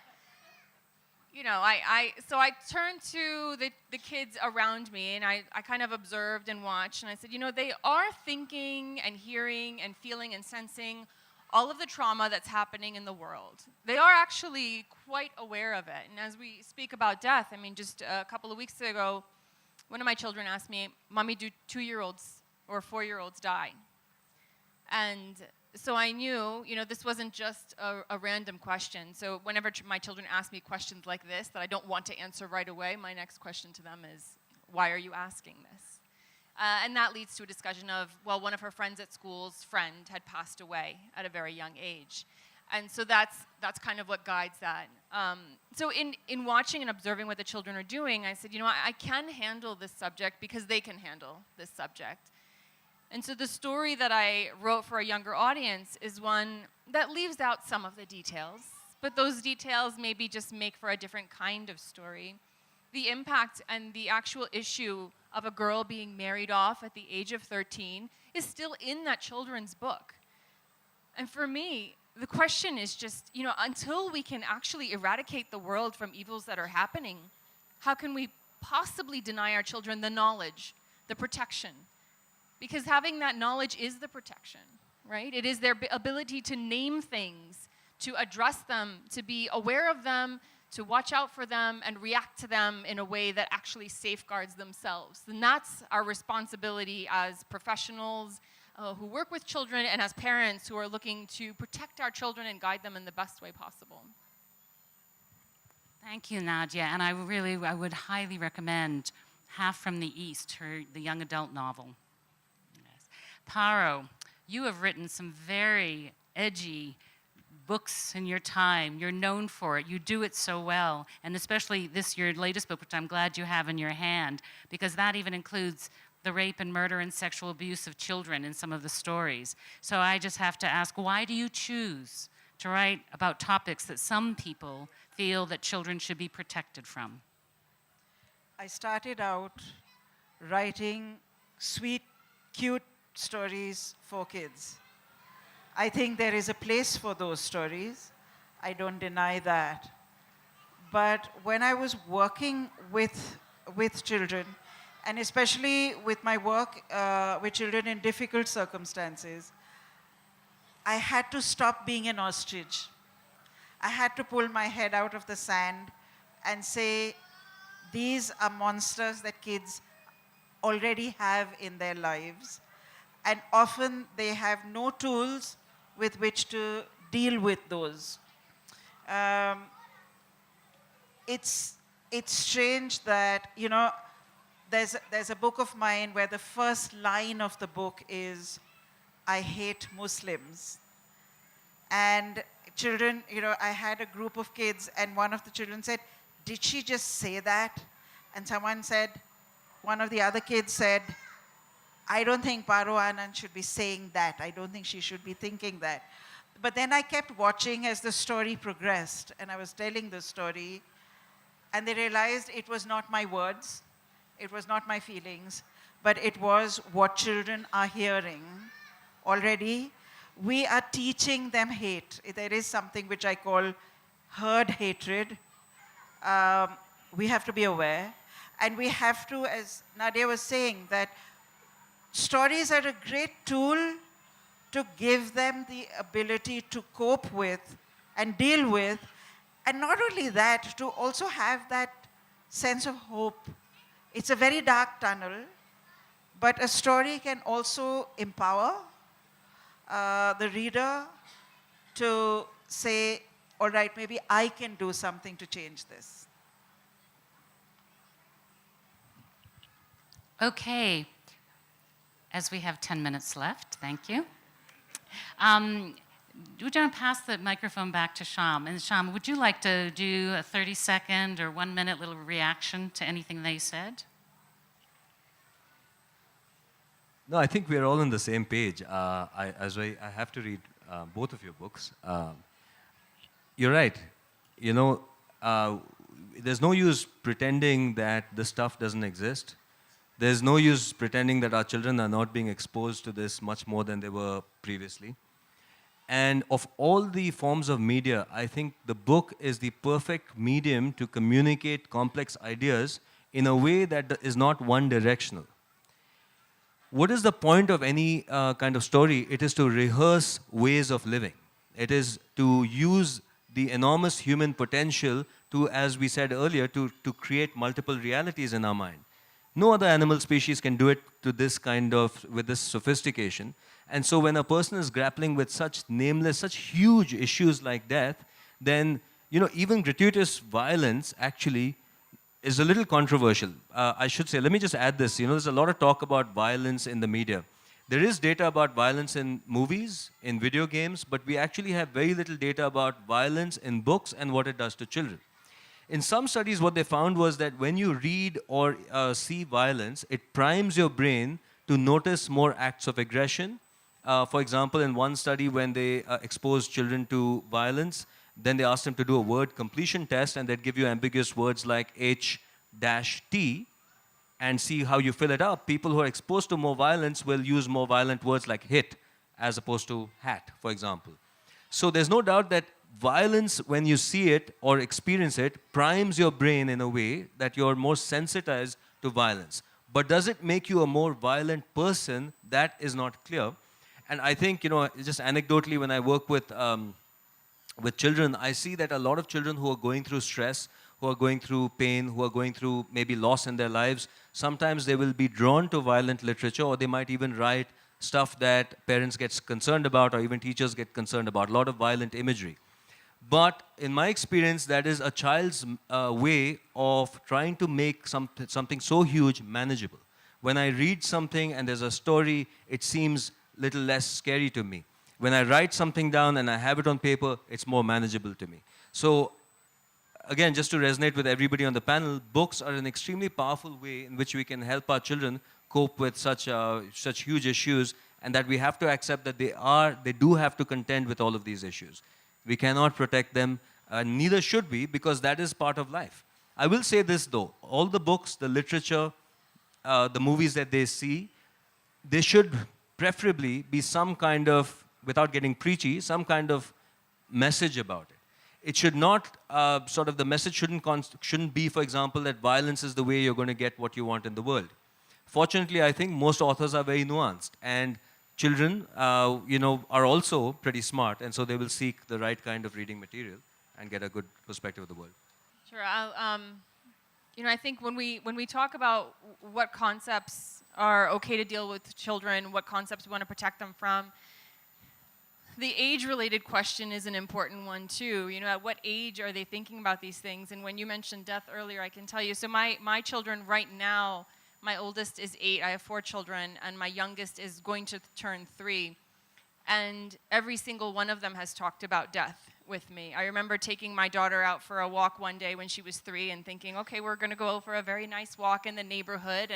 And here comes this 3.5-year-old girl telling me, Mommy, why is that tree on the ground? And I said, well, that tree has just fallen. Well, why did it fall? And I said, well, it was a very big tree. It was a very large tree, and I think its roots had gotten weak, and so it fell over. And then I see this conversation sort of going into a very dark place on a very bright, sunny day where I really thought we were just going for a walk. And her next question is, well, what happens to people when they get older? And do they go into a forest and fall down? And so then it turns into, well, what happens to people when they die? Where do you put them? Where are they? And children at that time are such concrete thinkers, too, that the world is not as nuanced as we want it to be, where we can really impart upon them that when you tell them that people have gone to heaven, they literally look up and are searching in the sky for faces because their brains are thinking in that way. I remember shortly after that, we went to a very horrible game that Americans have at carnivals, where you throw ping pong balls into little glass jars, and for anyone lucky enough to get a ping pong ball into a little jar, you win a goldfish. And so here you have many, many people going home with little goldfish in bags, and then their moms and dads at home have to figure out how to now place this in a tank. And that's what happened to us one day. We went home with 2 unwanted goldfish, and by the time the next morning I was able to go to the pet store, come home with a $50 tank and all the supplies, one of the goldfish had already died. And my children were taking a nap. And so now I have to find another goldfish to replace this goldfish before the children wake up and find out that one of them has now lost a treasured pet that they've known for 12 hours. And they happened to notice, they came downstairs and they noticed that this fish is like floating at the top of and they said, what's going on? I said, well, that fish is sleeping. Or it's passed out, it's just fainted for a bit. And I remember my son at that point being, I think, 5 years old, and my daughter was 4, and he said, Mommy, it's like this. And he's telling his sister, it's dead. You can't protect them. They know about it. It's really about us coming to terms with it and owning it and not living in a land of denial or like an ostrich, as Paro has so appropriately mentioned. I think that just coming back to what the topic is, the kids are already on the path. You can be trying to prepare the path as much as you want, but they've already gone past you. I had my daughter, who was 10, read a book that a friend had had just given us a box of books. And she fished out the thickest, fattest one, only to irritate her younger brother, that she could read that book and he couldn't. And she started reading it and she said, I don't want you to read the book, I'd be too embarrassed, she told me. Then she said, I want you to read the book because I have some questions. And the last bit, as she shut the book, she said, I want you to read the book because it's a very important book. And of course, I'm really curious, and I think that it's going to be a love story between, two people, and that's fine. And it was a love story, except that it was a love story between two men, a boy and an older man, and it was kind of explicit. I was really mad at my friend for having dunked this book into a box along with, Noddy and things. And I thought, I was dreading having that conversation, and she's waiting for me to read it. And so I said, all right, what was the question you wanted to ask? And I'm dying a little bit inside. And she said, her question was just so amazing. She said, why did society hate this boy and man? Why were they being tortured? They just loved each other. So why weren't they allowed to love each other? Now, when would I have thought that she's old enough to read that book? Maybe when she was 14, 15 years old, to read a book on a same-sex relationship. I would never have given it to her at 10. But by the time she was 14, maybe she would have had certain preconceived notions and prejudices in her mind. But instead, because she read it at 10, she grew up with complete acceptance, because that's what a 10-year-old would do. And she has no prejudice whatsoever, which I think I could not have imparted to her. Thank you. That's a lovely story. Yeah. So, do you prepare the path for the child or the child for the path? As Paro has said, you can't prepare the path. The child is already on it. And we can be there as the adults in their lives and as providers of books that offer mirrors, windows, and doors to keep them company. So thank you to my panel here, and thank you to you for listening. Thank you. Do we have time? Yes. Maybe a couple of questions if anyone wants to ask. We have time for that much. If there are any questions. Oh, there are. Yes, ma'am. Hi, that was a fantastic discussion. Thank you, all of you. I'm just wondering about it. I think I'm wondering about two things. Is this entire thing of handling difficult topics, is it become more relevant now in a world of social media? And was it not as relevant when some of us were growing up? And the second thing is that, do we really, are we really able to handle? I remember my first really difficult moment with literature was Khaled Hosseini's Kite Runner. And there were many other disturbing things I'd read in the past in literature, and that was okay. But when something happens to a child, is something that I was not able to handle. And I was really distressed for a long period of time after that. And it left me so disturbed that for a long time after that, I actually thought that if I read depressive things in literature, I may get depressed. And I therefore want to just stay on the happy topics. I'm wondering what you all have to say on that. So I think we romanticize the past a little bit. We had, I guess, a few decades of relative peace and without social media intruding into our worlds. However, if you just go back, 100 years ago, we lived. It was not a very safe time. You go back 200, 300 years ago, children were being employed as chimney sweeps. They were working in terrible conditions in England, in factories all over many parts of the world, and they did not have the luxury of a protected time in their life when adults said, we'll take care of stuff, you chill for a while, you're a child. No, they were put into work, they saw death, they were beaten, and I think that those were terrible times for children, in our industrial societies. So I think the idea that we could or should have a world where somehow we can protect our kids is something that I think we'll never achieve that. And today, as you rightly has said, social media is all over the place, and they are going to get that information. But I don't think it's any worse today. It's probably much better, actually, despite that, compared to a few hundred years ago. And therefore, books are as relevant today as they were a couple of hundred years ago in helping children cope with ideas of death. In terms of mood and books, we do, and actually Katie and I were talking earlier about bibliotherapy, because that's something we do even as psychiatrists and psychologists, that we will sometimes prescribe a book to a client, to a patient, to help them get some insights, to make sense of their world, to get insights that we cannot do easily in therapy. And once you're transported into another world that resonates with you, there's no doubt that it can be very healing. But we do have to choose the books very carefully. And you can't prescribe one book for a condition. It's about really knowing this person. What is their history? What happened to them? How do they currently frame the world? What kind of shifts do I want to see in their ideas of the world? How can I challenge them? How much challenge are they ready for? And so on and so forth. So I think the same book, let's say a book is very depressing and dark in its content, to one person that might evoke feelings of depression and sadness, to another person who is going through sadness, that might help them feel less isolated, less alone. And in that sense, that same book can be healing for one person and traumatic to another person.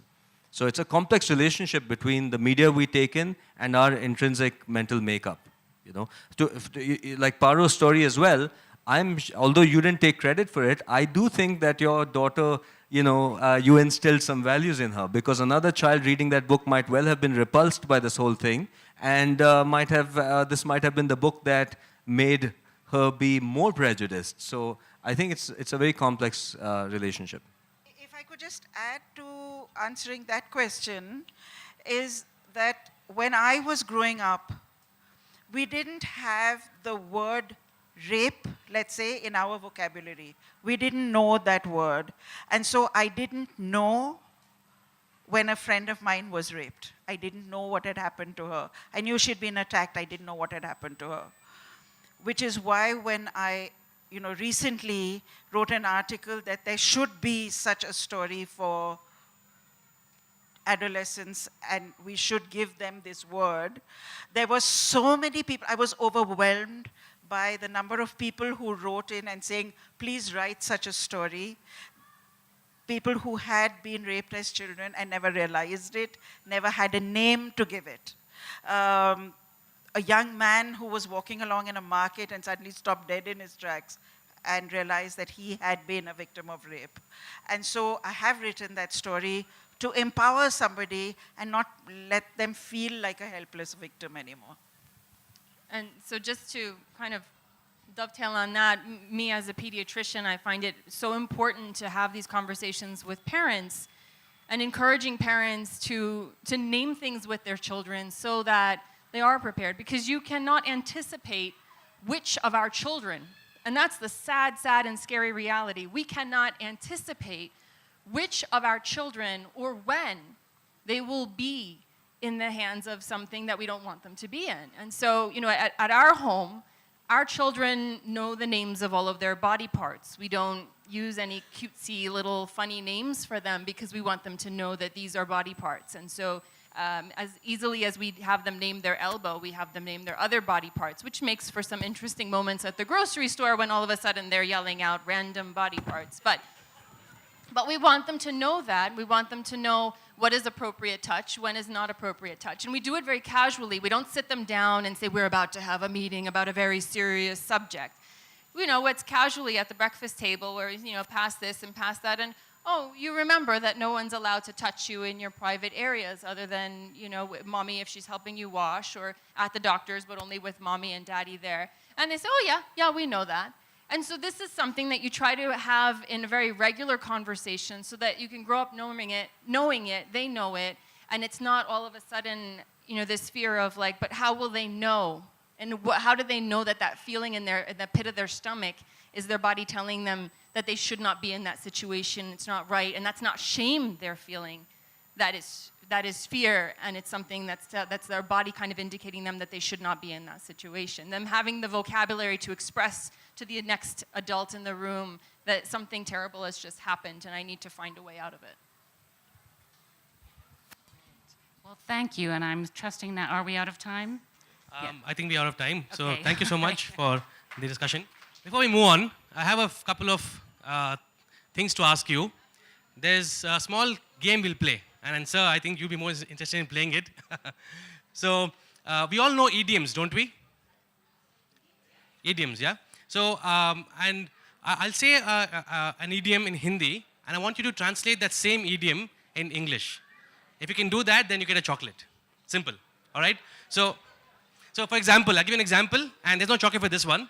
So it's in Hindi, and I want you to say it in English. So the Hindi one I'll say is, मैं पूरे कान हूँ. मैं पूरे कान हूँ. The answer is, I am all ears. You get the gist, right? It's simple, right? So no, wait, this is example. That's my chocolate. Okay. Anyway, yeah. So you get the idea? Everyone at the back? You understand, right? So it's simple. I have 4 or 5. So we have 4 or 5 chocolates to give away. So the first one which goes is, बहरे कान पे गिरना. No, I can't give the chocolate to everyone. Fell on deaf ears, yeah, falling on deaf ears. So I want someone to raise the hand, maybe stand up and then ask, say the answer. Okay, who was first? Okay, let's make Vinitha the judge. Okay, it was her. All right. Okay, yeah, in your case you can. Just let them raise their hands, and of course, no shouting, children. So I'll give you the chocolate, right? So it was whom this time? It was her, ma'am. Awesome, thank you. Great. Okay. The next one goes, Madhumaki jaise madmast. Madhumaki jaise madmast. I saw her. Busy as a bee. Awesome. Wow. Applause for her. Good. Good job. All right. The next one, apne ghode samhalo. I saw the young boy at the back with the turban. Yes. Hold your horses. You're awesome. Come on. Come front. Just 1 second. Yeah. What's your name? Samrit. Congrats. Let's give an applause for Samrit. Woo! Okay, there's 2 more which I have here. Let's see who gets those chocolates. You have 2 chocolates or 1? We have, okay, you have 2. We have. All right. This relates to teaching and school. So, Adhyapak ka paltu. Okay, she said it first. Yeah, so it's her. Adhyapak ka paltu. Teacher's pet. Teacher's pet. So paltu is like a pet. Domesticated, exactly. So I think the teachers might not want to see me around afterwards, but anyway. That's okay. Okay, on the last one. The last one. ये दुनिया तुम्हारी सीप है. Yeah, she got it first. The world is your oyster. Beautiful. She got it. You got it also? Second one. Okay, yeah. I think many people got it, so. Okay, you got 1 more chocolate. Is there 1 chocolate? 1 more chocolate? You can give it to them. Just give it. Okay, I've just got 1 question because there's only 1 chocolate. My life is the autobiography of which famous personality? My life. Yeah. No. He was an American president. Bill Clinton. Yes. Whoa. Okay. No more chocolate. Yeah. We'll All right, moving on then. और दोस्तों, इससे पहले कि हम आगे बढ़ें, देखते हैं आज सुबह का जिंगल कितने लोगों को याद है. Love to read, read to love. No, जोश की कमी है थोड़ी. Love to read, love to read, Read to love. कोई आवाज नहीं. Okay, let's see who can do it louder. This side or this side? So this is side A and this is side B. So let's see. Let's hear you. Love to read and you got to say aha. Okay, and here read to love you got to say aha. Let's see which side says it louder. All right, and ma'am, you're the judge for that. All right? Yes. Okay, then you're the judge for it. All right, so love to read.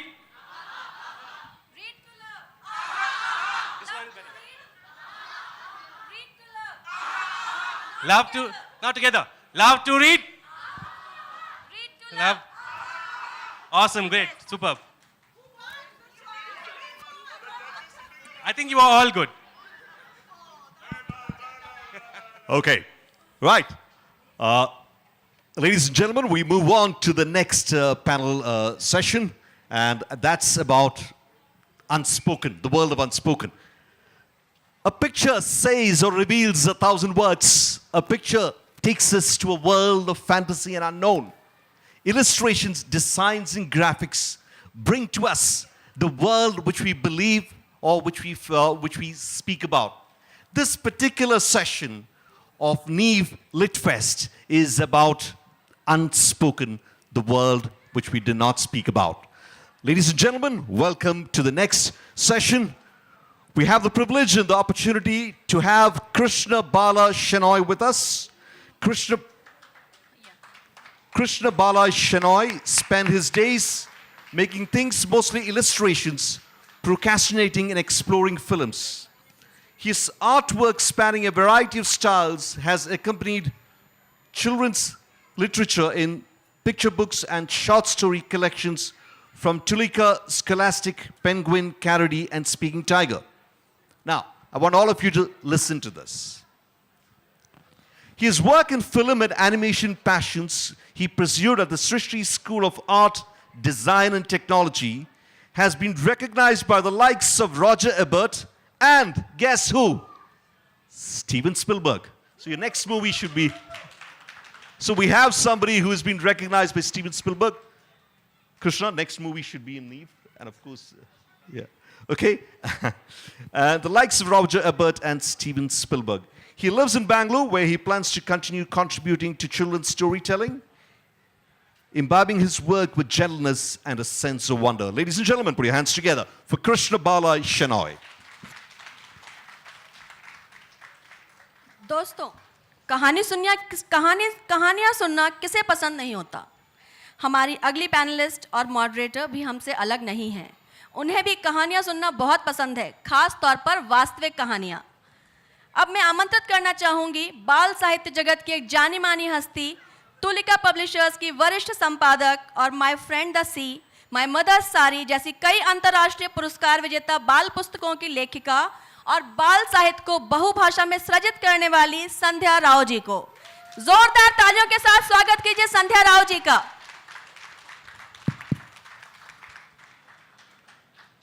David Melling studied art in London and photography in Blackpool, United Kingdom. In the early 1980s, he started out as a freelance editorial and advertising illustrator, but soon found himself working in London-based animation studios, drawing backgrounds, assisting animators, and rendering painted cells. In 1999, he wrote and illustrated The Kiss That Missed, which was shortlisted for the Kate Greenaway Award.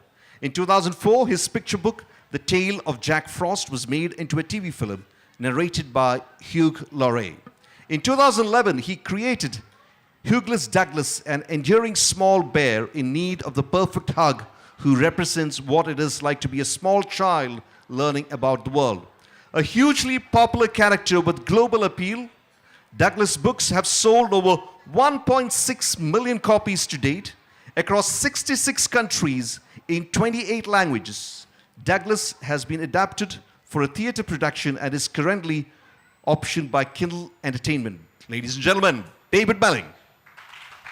हमारी अगली अतिथि हैं शेफाली जैन, जो एक सफल चित्रकार हैं और अंबेडकर यूनिवर्सिटी दिल्ली में प्रोफेसर के पद पर कार्यरत हैं।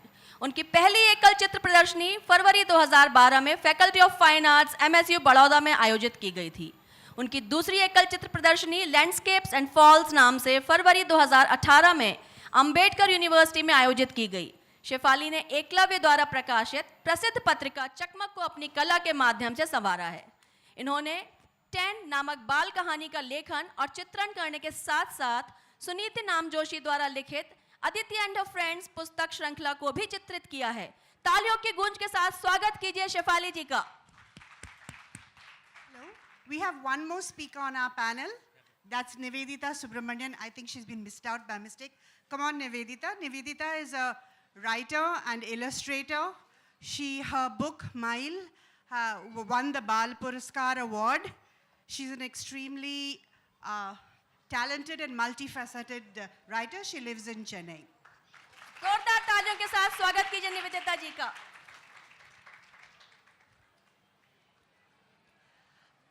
One request, we would like it if you would all come forward because our panelists want to share some pictures with you. Because today's panel is about picture books, focusing on the picture part of the picture books.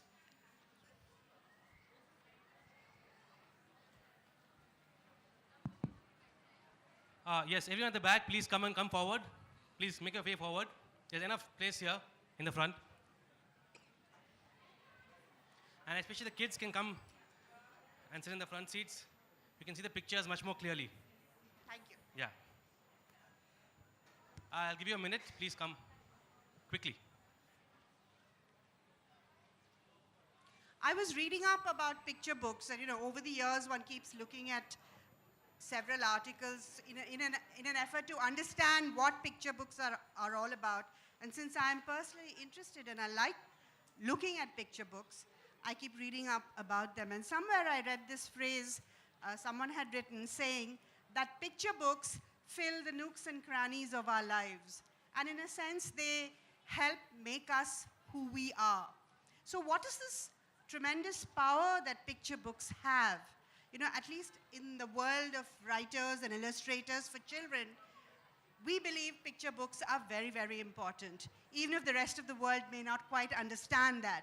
So to start today's session off, I invite each of our panelists, David, Nivedita, Shefali, and Krishna, to make a very, very short presentation of their work and what inspires them, what they believe in, and the kind of insights they have drawn from the work that they're doing. Who'd like to start? David, would you like to? Yeah, that's fine. Can you hear okay? So my books are quite character-led, I think. I think when I started illustrating books, I didn't really think consciously about what I was trying to do in terms of how I wanted to get my message across. I just liked to illustrate books and draw pictures. But I think as I progressed through my work, I realized that I was really telling stories through the child's eye, so that they are character-led and through children's experiences. So this book, for example, is about, I don't know how I'm going to do this, about going for a walk and having experiences about sound and smells and things like that. So as they're walking along, each of the characters can see something in the tree and they're not quite sure what it is. And so maybe it's a lion and then maybe it's not. And it's full of imagination. So as you go through it, as you do when you're walking through a forest, for example, this is how I saw that. That's that book. And then I did a series of books mentioned already, Hugless Douglas, and it's really through a child's eyes, a young child, 3 or 4 years old, and how they see the world. So there's quite a few in the series, and this one's about going to school and meeting new friends and having experiences. So that's it, really. Maybe something a little bit about what your insights are, having worked on picture books for many, many years. Insights in terms of? I think. Yeah, I'll come back to that. Yes, Nivedita, would you like to? I think I've been drawn to picture books because I like that with a few lines of text and with pictures you can tell stories. I've just always liked the simplicity of that. I didn't read a lot of picture books when I was a child. I actually didn't have any, so I came to the form much later. But then I find myself reading more picture books than anything else. This is the latest one that I've done. It's a book called Soda and Bonda. It's published by Tulika, and it's about the friendship between a dog and a cat. The cat looks like a cat, but feels like a dog. And so I think one of the things that I read recently, which really captures for me, I think, what picture books do, is this child who was read a wordless picture book, and he says, the pictures go straight to my brain. And I just really love that. I think it captures in just that one line, I think, what picture books do and how they do it. So. Shefali? Yeah. I want to show so many picture books. I just feel there's very little time. But I thought maybe some things, since this panel is called Unspoken, and you were asking about picture books and their importance to children and to us as adults, I thought maybe I'll just give some examples. And I was thinking about the word unspoken and what remains unspoken, say between a child and a parent, or a child and a teacher, or it could be between word and image. So sometimes words speak something, and then in picture books, interestingly, the images can add in interesting ways to what the word says or is not able to say, or vice versa. And that's where I think children's books become really, really interesting for me. Unspoken also in the sense of, like in the other panels we discussed about so many things that we kind of sanitize out of our children's books because we feel they might influence them in the wrong way. But I feel that there are many interesting books which have spoken of difficult things, but in a very open way, which could be read in many different ways and not necessarily give the wrong message as such.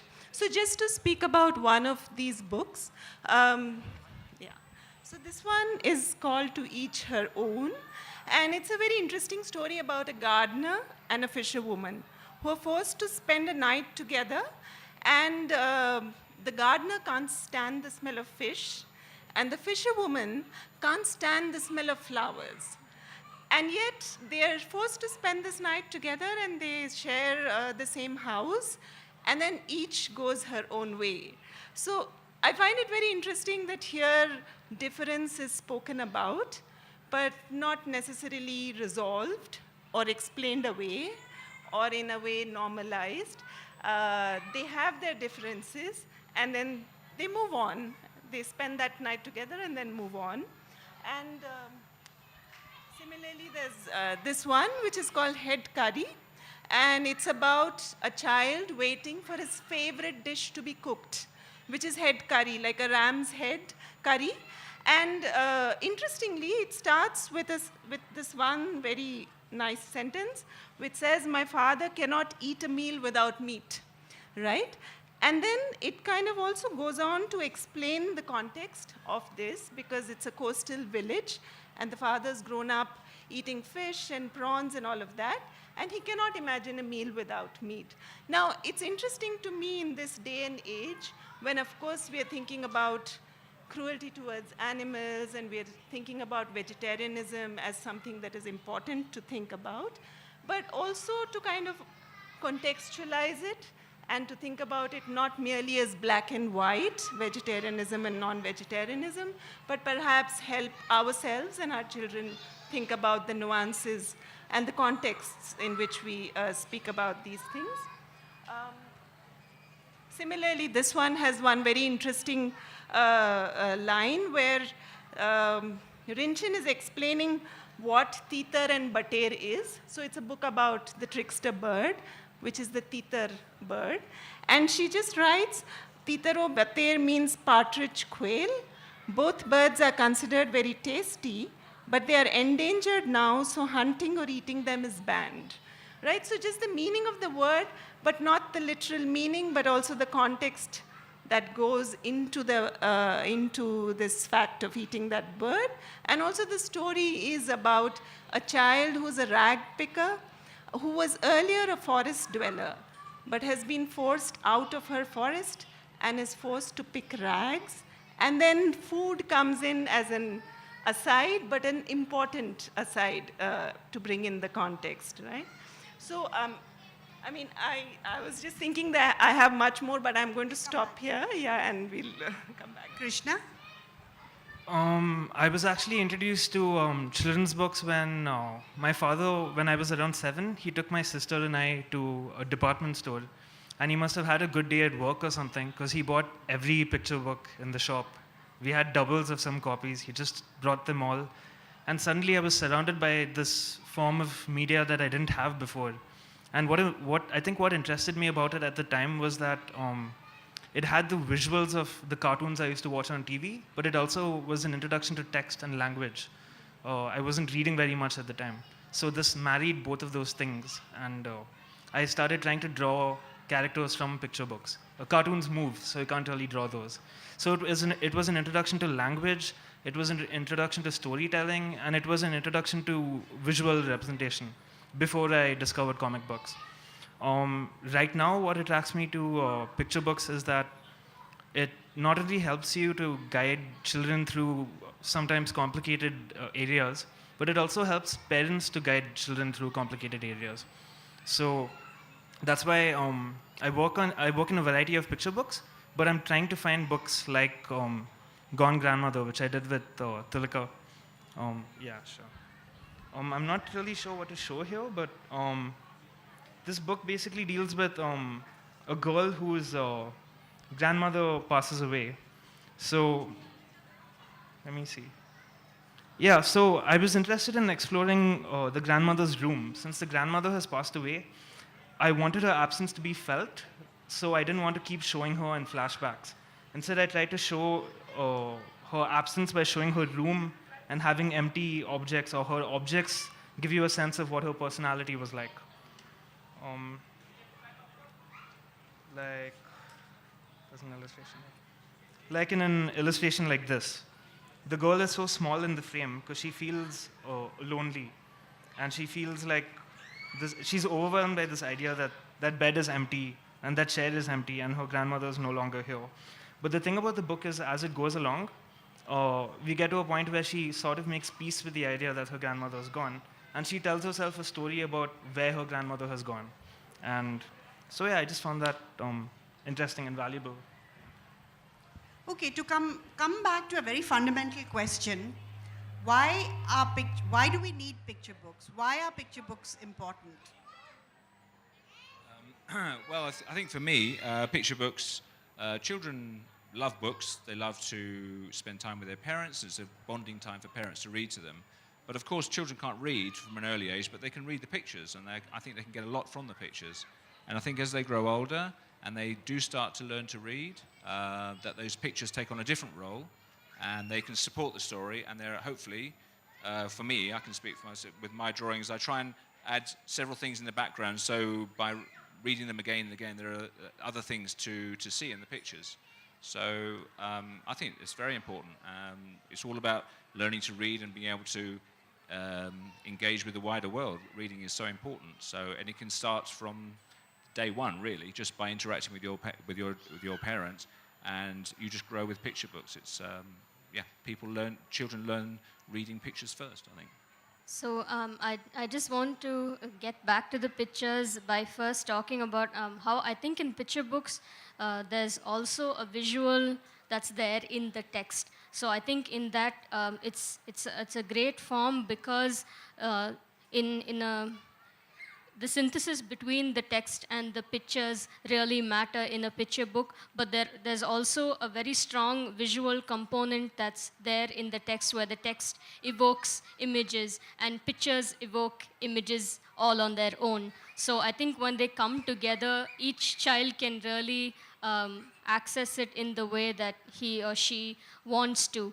And sometimes you can sit with one picture and read more, but often just that one picture when you initially begin to read may just matter, and it may just be that you go again and again to that one single picture that you like. So I think the pace with a picture book is something that can be so individually determined, and that's such a lovely thing about it.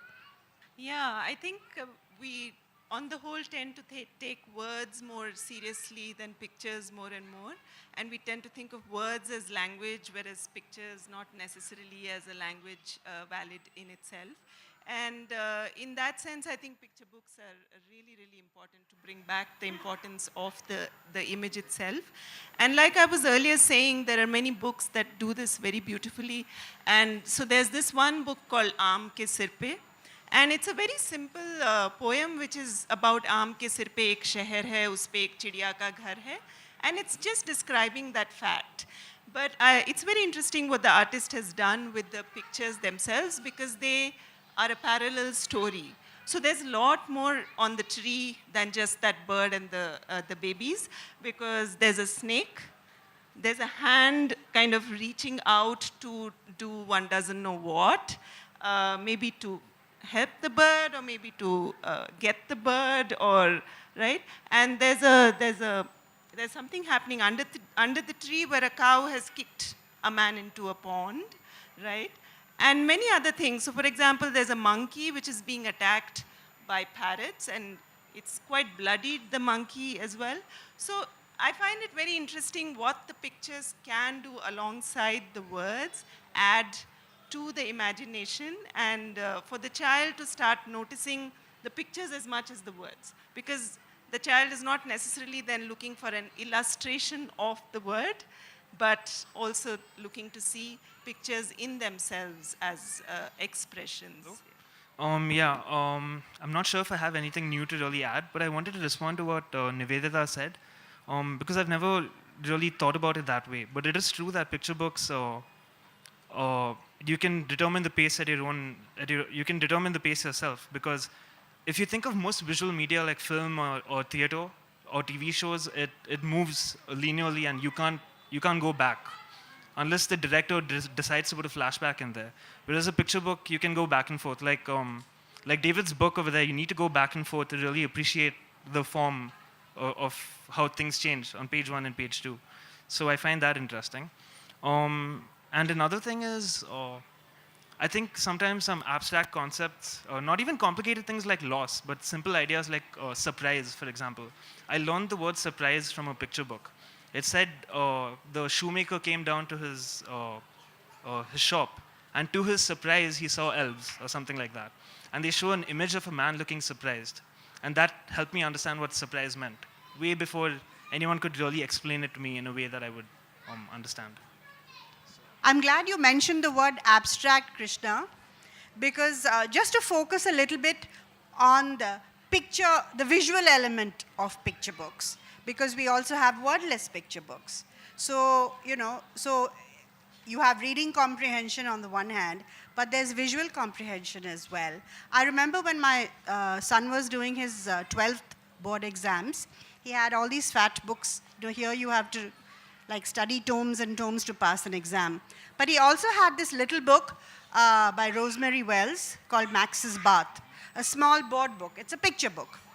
And he always had it with him. And every now and then he would look at it, turn the pages, look at it. It's a very simple little book, story of some of you will be familiar, this older sister giving her little brother a bath.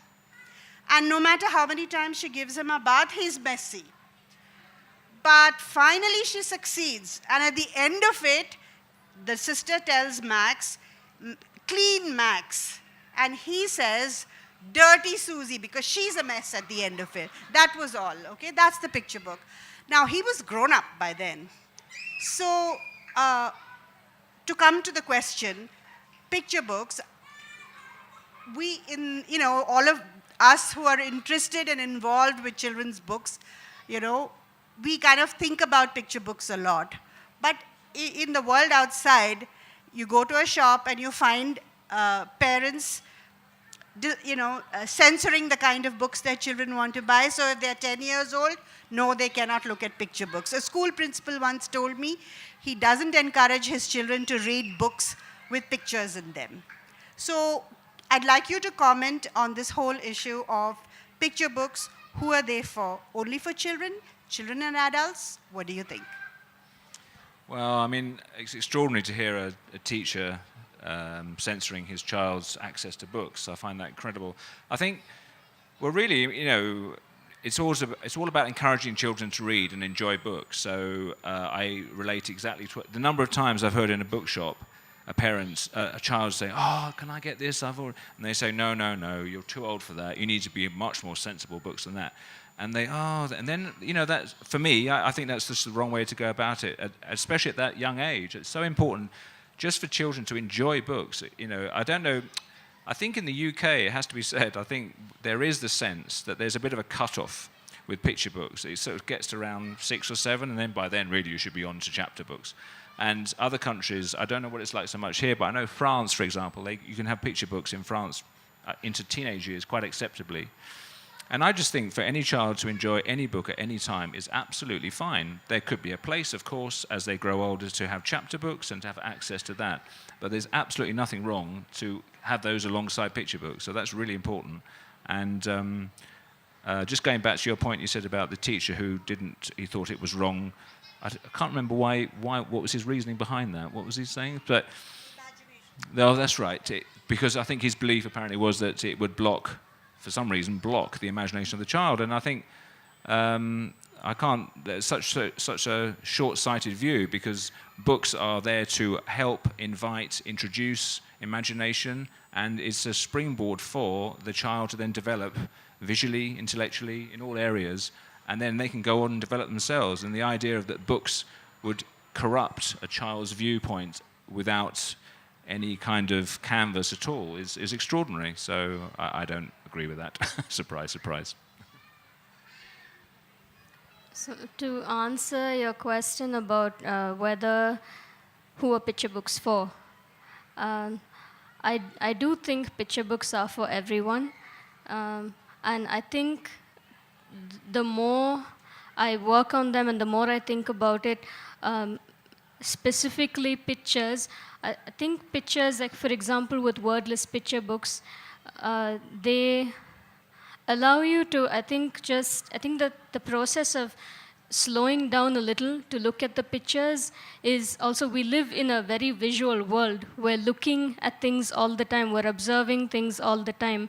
And I think that form is so fascinating because it's also so real. It feels so natural to me sometimes to look at just pictures, because we are also looking just all the time in real life. And I think it's well worth, whether you're a child or an adult, to just look at that pictures and have that very immersive experience of looking at all the little details and all the little things that you're looking at, because there's always more than one thread in there that you can pick up. There's always more than one story, and it is always a cyclical process.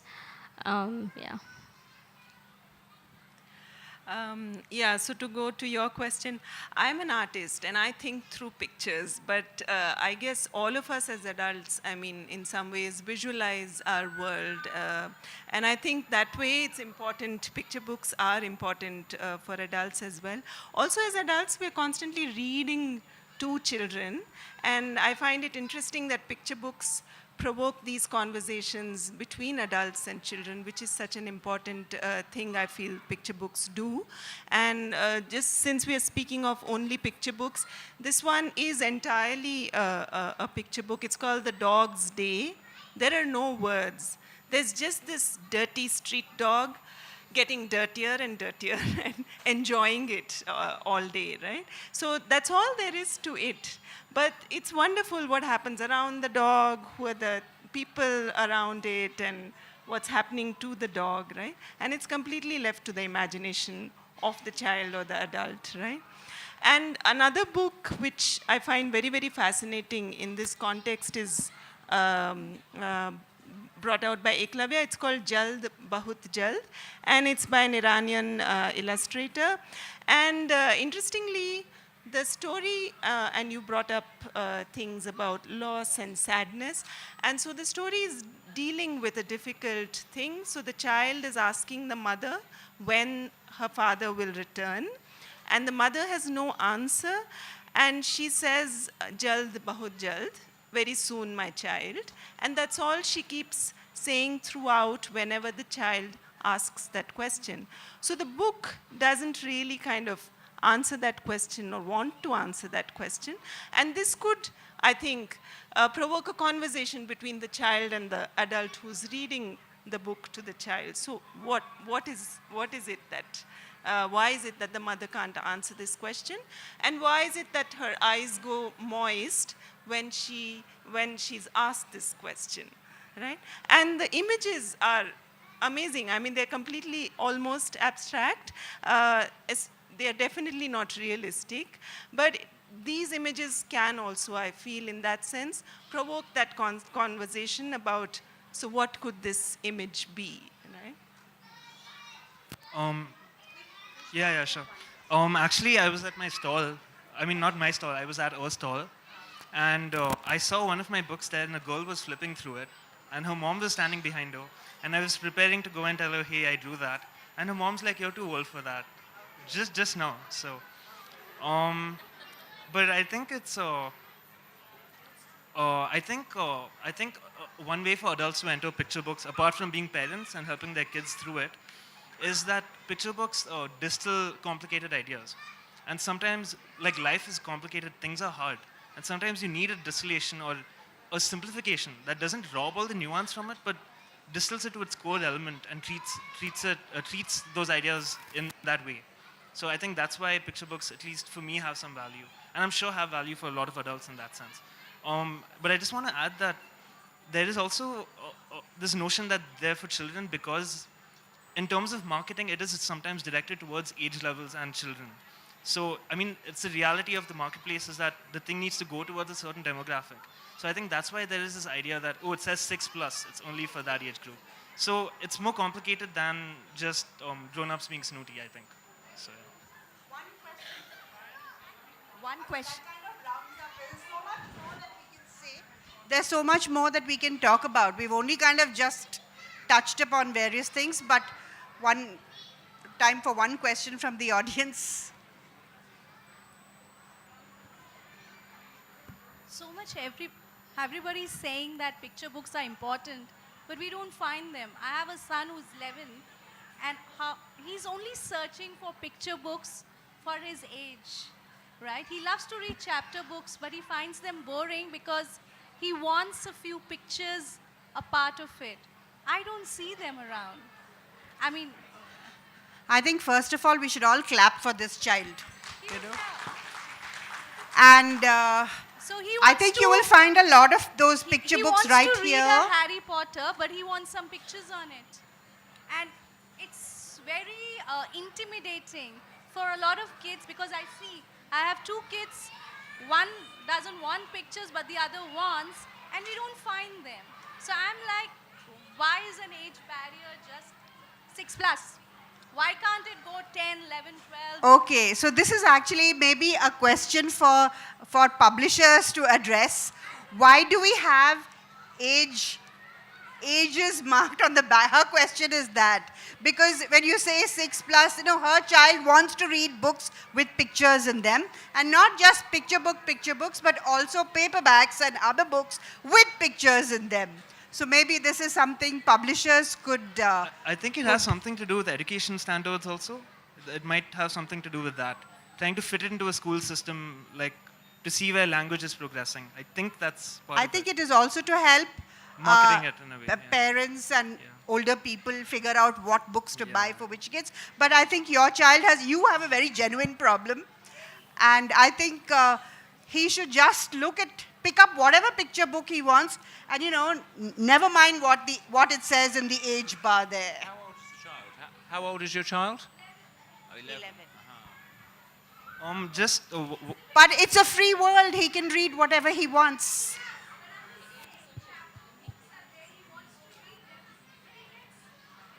He wants pictures in chapter books as well. He wants pictures. Yeah, that's an interesting observation.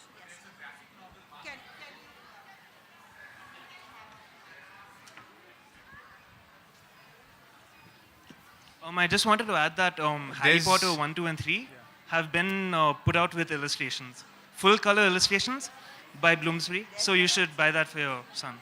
Also, there's a graphic novel market, right, for young adults. So I mean, there are a lot of famous films have been based on graphic novels. So I think that's also a good So perhaps the market is opening up, but it needs to open up far more and far quicker, perhaps. Yeah, especially to accommodate the needs, the reading needs of all kinds of people. Maybe, yeah, Indian become graphic more novel inclusive market, yeah. in different ways, not just in terms of content, but also in terms of, access and all of that. I'm sorry we have to wrap this up now before they kick us off the stage. So No, thank you so very much. Thank you very much. Can we have a round of applause for the whole panel? Thank you.